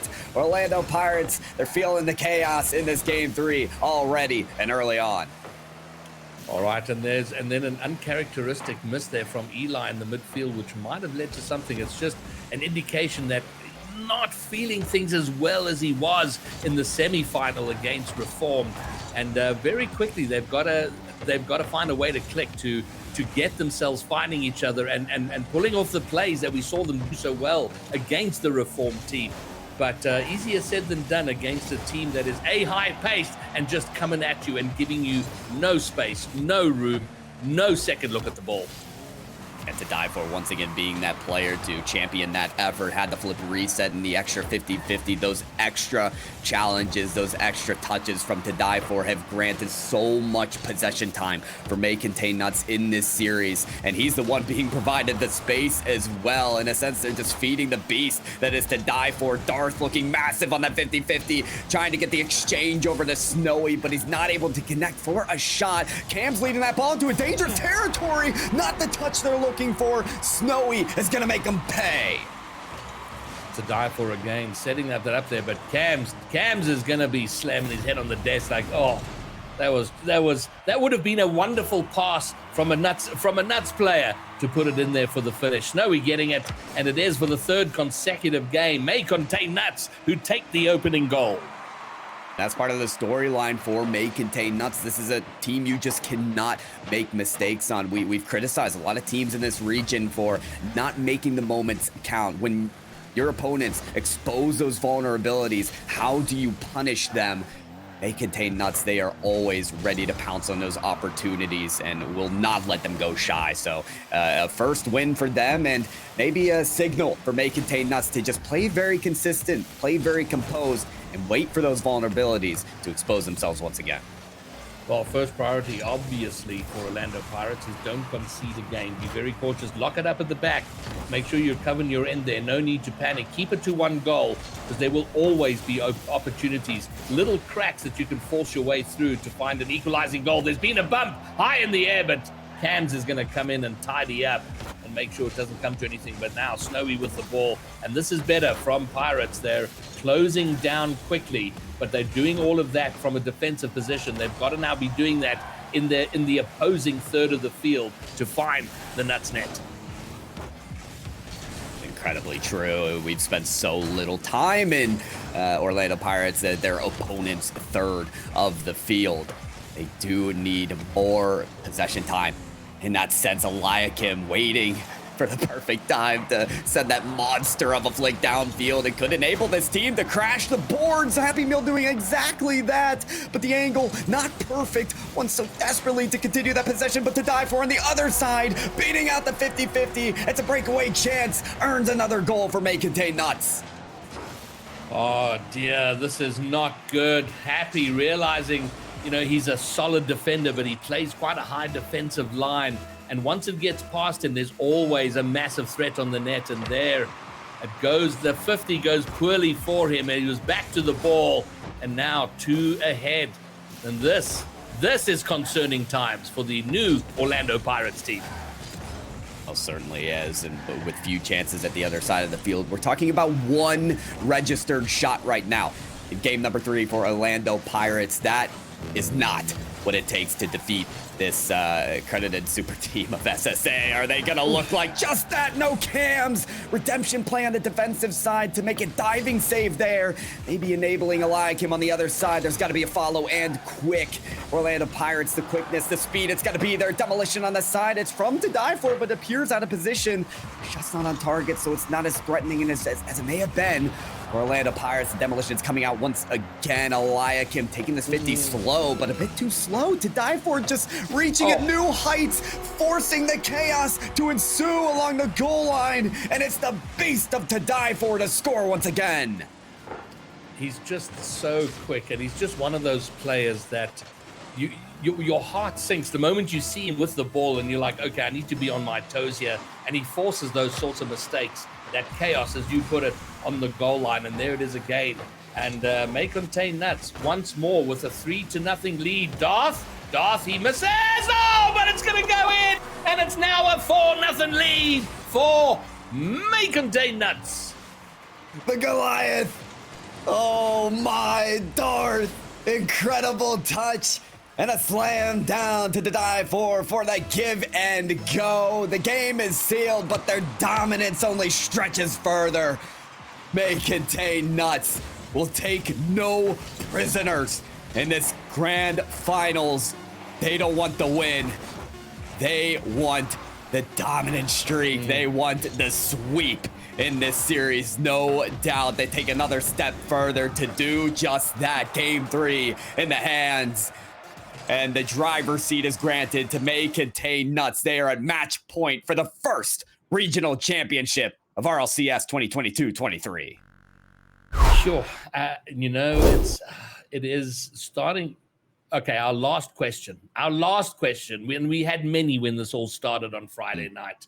But the last remaining question is, okay, so we're a 2-team region, but how close are those 2 teams? And based on what we've seen here, we're not done yet. And I ain't gonna write off Pirates just yet, because they've got the capacity to make a comeback here. It's a monumental task. But having said that, I think we're getting an answer to the question on, is this gonna be a super team? And then my second comment on that is, you get the feeling it may not even be about winning this regional. There's already the long view. This already might be about making a real showing at Worlds. Yeah, the world's conversation is absolutely a conversation to have. I've heard Noxus say himself that he's already preparing his team, May Contain Nuts, for the world stage. And that's a great idea because they've been at that world stage. They're ready to compete once again. May Contain Nuts are in a great position and to do just that. And again, we talk about Orlando Pirates. They couldn't be in a more abysmal situation. The shot count against them 10-1 to die for a player that looks simply unstoppable. He's had the MVP for 2 times in a row. He's had goal participation at 100% for 2 times in a row with 3 goals and 1 assist in that previous game. You've got to find a way to slow down and peter out the flames of To Die For. It seems like an impossible task, but here we are, Greybeard, in game number 4. And it's not just the wins in those last 2 games, it's the shutouts. Orlando Pirates unable to find the net at all. Cams there having to come to his team's rescue. Orlando Pirates scoring first in every single game, and Pirates not able to score in the last 2, and they're under immediate pressure on their goal line here. And it's To Die For one more, trying to bring it round with his speed, his pace, his pressure. And it is still there. They will not let it out of their half. Crossfield looking for To Die For. He's going to pick it up, send it toward the net, and suddenly, so quickly, it becomes awkward in front of the net. And man, oh man, they are looking more and more dangerous. It's difficult as well right now for Orlando Pirates. This is a team who's kind of used to setting the tempo, setting the pace, especially Eliakim being one of the speediest players of the last RLCS season behind only one single player, Snowy. And that is the player trying to lead the charge right now for May Contain Nuts. When you have Snowy, when you have To Die For, and when you have Darth putting on what I would say the most explosive shots, the most explosive goals of last season, this is a team to fear, no doubt. But one of the challenges for Orlando Pirates was limiting the scoring from May Contain Nuts. They've done that in the first minute and a half of this game number 4, and they look to continue that abridged success. Yeah, and we can't understate the importance of that. You know, we've seen it. Once they go behind, it becomes a struggle. So as long as they're not doing it, they're absolutely in the conversation. And if they can sneak a lead here, suddenly the complexion starts to change. If this game, if only in this game, not necessarily the whole series, because May Contain Nuts have so many points to work with, so they won't be in any way stressed or put off by it. But critical, vital for Orlando Pirates. Critical indeed. We're looking to match pace, if not exceeded in this game, to switch things up, to possibly disrupt May Contain Nuts, but it's May Contain Nuts on the other side. A massive clear for Eliakim. Happy Meal trying to own that midfield presence, but just couldn't get to that ball quickly enough. No one on the goal line. Who better, who else than To Die For to start the scoring for match point of the grand finals? My word, he is becoming a clear and present danger, he is, and now just a perpetual menace for the Orlando Pirates team, and for 4 games in a row. Pirates opening the scoring, and it's hard to shake them off of it once they have it. Well, certainly is. Just the tempo that May Contain Nuts were looking to set here. To Die For absolutely on fire during this grand finals. What is it going to take to stop this player? Happy Meal continuing to try and get a shred of that possession around the midfield play there with the touch, but it's To Die For once again following this ball off of the ceiling. Snowy's got some time to make a play here, taking it high for a pass up to Darth. Darth with the misconnection though. And again, these are the chances that Orlando Pirates, they have to take advantage of, move up the field quickly. Don't do that in enough time for To Die For to interrupt their play. All right, it's loose in the midfield. Snowy back to the Die For, but Happy Meal's done a very good job to win the 50 there. Eliakim can't make much of it. They have to track back for an immediate potential counter from MCN, and they keep the pressure on. It's To Die For once more. Looking for crazy angles, looking for a teammate. Either one could have happened. Neither comes, but they do hold on to the 1-goal lead. Cams doesn't get the read off the corner. That might have been very interesting. Can they build something here? They need a period of sustained pressure. Cams has to be very cautious. He has to track back here. He will pick it up fairly easily. Boom it forward. But all of their efforts moving forward are being too quickly and too easily repelled as we enter the final minute of Game 4. Does feel like there's some sort of magnetic force keeping the ball away from the goal line of May Contain Nuts, but there is sustained pressure still from Orlando Pirates at the best time of the series. This team is not quite done. Eliakim scores the equalizer. And finally, but look at that touch from Cams. Lovely finish from Eli. Finally, Eli getting on the board. And a sliver of hope. The door opens a crack. A tiny shaft of light comes through. Maybe some shenanigans or kickoff doesn't happen. But this is good. They've got to build on this and build on it quickly. Could it have been the turning point there from Eliakim to score that goal? Most certainly, Orlando Pirates still need a statement to make. Cam's trying to play this so intelligently, and just before the demolition, he's able to get a save, but it's still Darth. It's still Darth from the ceiling, from the top ropes, able to take it down and instill their dominance once again. And there we go, 23 seconds from time. They get themselves in front once more. And is that the final heartbreaker for Orlando Pirates? They got 23 seconds. Their regional one hopes depend on the next 15 seconds to make it happen, but to die for might have put the dagger all the way through. You cannot stop to die for. It is that simple. He's got two defenders right in that lane and knows exactly how to beat both of them. If there was ever a question mark about this team of May Contain Nuts, if anybody doubted this team, may they be dissipated at this moment, right here, right now. Because of the grand finals, the very first regional of this new season of RLCS, there's a new champion to give the crown to, and that is May Contain Nuts, Darth, to die for, and Snowy. They are your new regional champions of SSA. May Contain Nuts are the champions of SSA in the Fall Open, the first regional of the first split of our second season in RLCS, the 2022-2023 season. And my word, it's a sweep. I mean, that is about as emphatic as it gets, Pyro, to win a final in a sweep and to do it in dominating fashion was very impressive to see. Listen, we had questions, with Snowy and Darth making this new roster change and slotting out Skill Steel 4 to die for. How was this going to compose a new team? What were they going to look like in the new season? And boy, do they just look more and more empowered, Graybeard. It wasn't even a question of to die for filling in on this team. No, he was MVP again and again on the score sheet. So much goal participation. Even on the field, he just exuded that aura of dominance. And I think they found their new place. May Contain Nuts a wonderful series and a well-earned regional championship title. Yeah, well, we need to temper ourselves a little bit and remember that this is Regional 1. We've just got the season underway and rolling, and we don't want to be calling. There are so many potential and possible storylines that may emerge. Every team technically is a new team. They're all still finding their place, finding their way.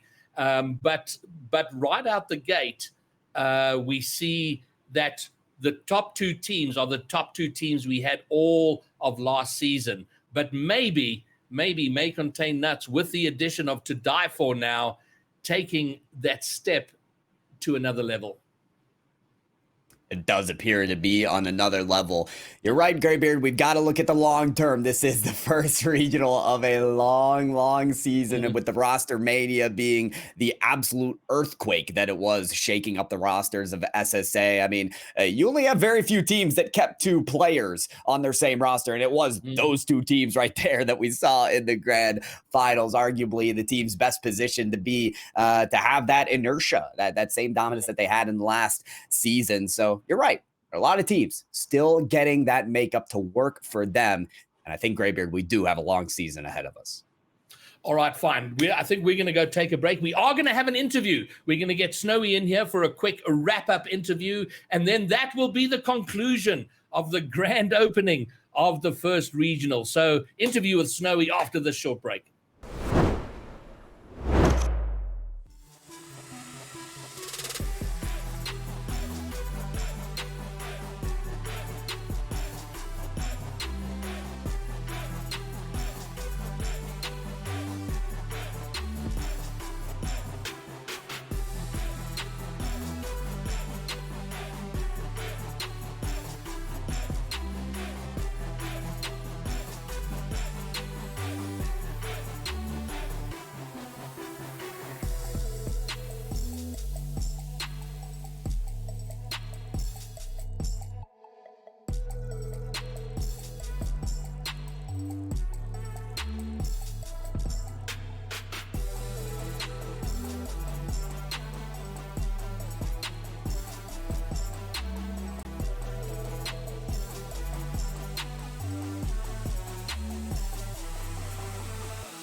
we have with us the winning captain of the 2022-2023 Fall Open Regional.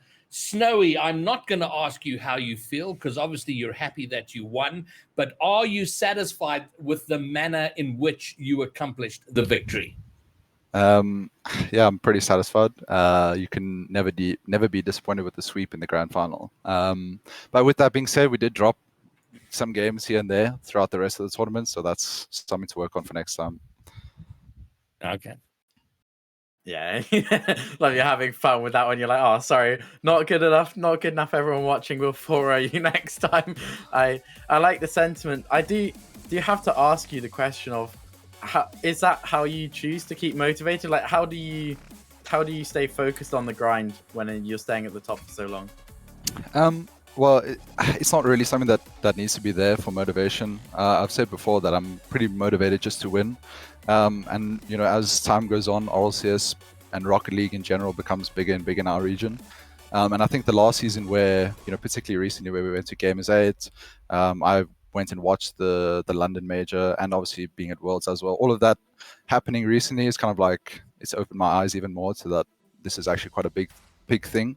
So that adds to the motivation a lot, but like I said, it's just winning. That's the motivation, and trying to achieve stuff where like we don't drop games, or we, you know, try and, you know, win perfect series. We don't concede goals. That's it's more of a short-term motivation in those games and those tournaments. I'm very cautious about talking too early about or looking too far into the future, because we have to ground ourselves in the reality that this is the first regional. There's 8 more of these to go. There's a very long way to go. There's a lot of players and teams who have potential, who might, you know, do something more. But for you, as it stands right now, beginning of the season, what is the end game? Do you have an end game, or is it just regional by regional? Well, I mean, like you say, it's still early, so you can't really call anything. I mean, obviously our goal is to win all 9 regionals, but we will take it one regional at a time. I mean, anything can happen. New teams can form, players can improve, teams can improve. But yeah, I mean, the goal is to win all of them. We never want to be second, or, you know, any other position for that matter. And particularly our end game is Worlds. And obviously I was hugely disappointed that we didn't get added to majors.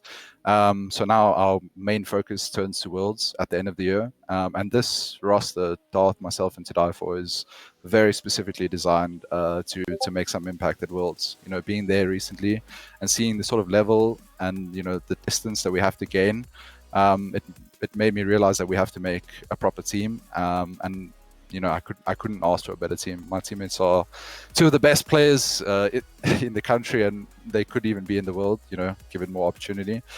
So yeah, I mean, that's our end goal. We're gonna try and make that first breakthrough run for SSA. Yeah, last one from me. I do think you certainly have made a pretty good statement in your claim that your teammates are 2 of the best in the country with you. I just want to ask, you know, how's it going with To Die For? What's he like as a person? An insight into the genius that you've claimed as your new teammate. Wow. Well, we knew he was really good to begin with, and from the moment that, you know, we started hanging out and interacting as teammates, it made me realize that he's actually more than just a good player. He's actually just like an incredibly enjoyable kid to be around. Like his energy and he's never mad. Like he's always just clowning around and having fun. And that spreads throughout the team. You know, that makes me, Darth, and our coach Noxus, it makes us all feel better and happier. So yeah, he's even better than we thought he was going to be. Well, that's amazing. And if anything, a little bit of levity and a little bit of lightness into your team, Snowy, is probably a very, very good thing. All right, fine. Well, look, we're not going to keep you here for too long. You can go and it's always a weird thing with the online tournaments, because you win a grand final, you know, you want to go rushing out and drinking champagne, but you're all at home and separate, which is kind of weird. But if you are planning any kind of celebration, we'll let you go and do that. But congratulations, a little bit of deja vu. We were here almost exactly a year ago talking to you. You've taken down Regional 1. Good luck, and I do hope that you get a lot more challenged, and that the rest of the SSA scene can push you through their own advancement, and you keep getting better. But for My parting shot to you, Snowy, and you can respond to this, is how soon are we going to ditch May Contain Nuts as a name? I cannot say this for 9 regionals. It's such a good name, man. I love the fact that you guys have to say it every time. I'm really glad that you brought that up. To any orgs that are watching the stream or watching the VOD back, this is an advert for us. We're not playing for an org. So if you're interested, contact me. we need an org. Thanks for the congrats, and also thanks to the admin team. Everyone working behind the scenes as usual, and a particular thanks to ACGL and all of you guys, the casters, the analysts, for actually making a stream happen, because we didn't have a stream. Actually, not so long ago, it was like a week or 2 ago, we didn't have a stream. So huge props to them for stepping up, and it's actually been incredible production quality. I was even surprised that there was an interview, and it's been done very professionally. So yeah, congrats to you all, guys, and thank you for helping us. Well, we will take those congratulations. Snowy, regional champion, congratulations. Go and do your thing, and maybe we speak again, but well done. Congrats. Sure. Ago, and a very clear focus on where they want to be, where they want to go, and how they want this all to turn out. Yeah, we sort of joked, right, about how it'd be the weekend off their come back to work on Monday.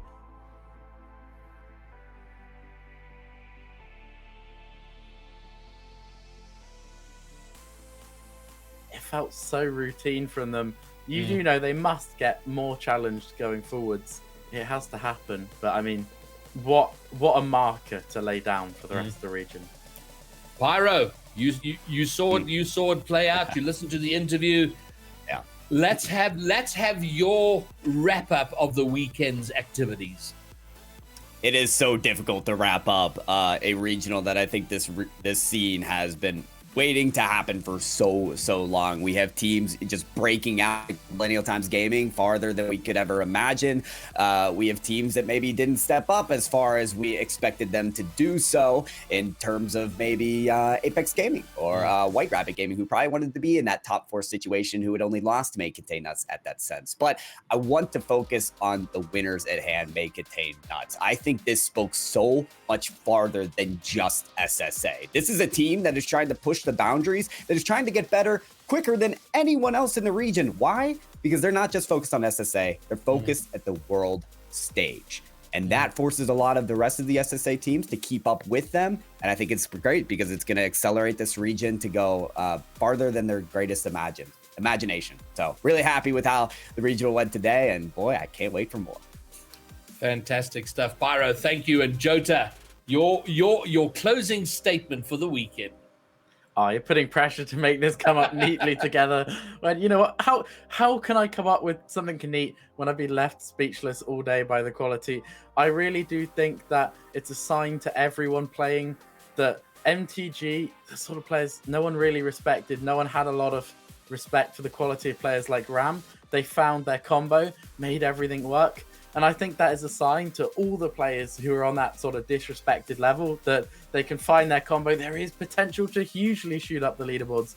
And anyone watching who, wants to become a pro one day, wants to grind, younger players who aren't there yet.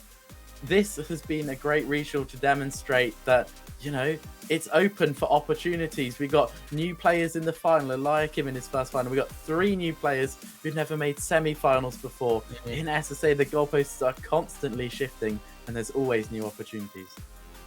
Fantastic stuff. Well, my closing statement is this: there were so many times during the course of the weekend where I just had I was filled with so many moments of pride of just watching the players out there. And the difference between me watching North American or European Rocket League is that I know just about all of these players. I know so many of their stories, what they've been through to come out here and compete, and the challenges they have, and to see them being out there is just amazing to me. But we have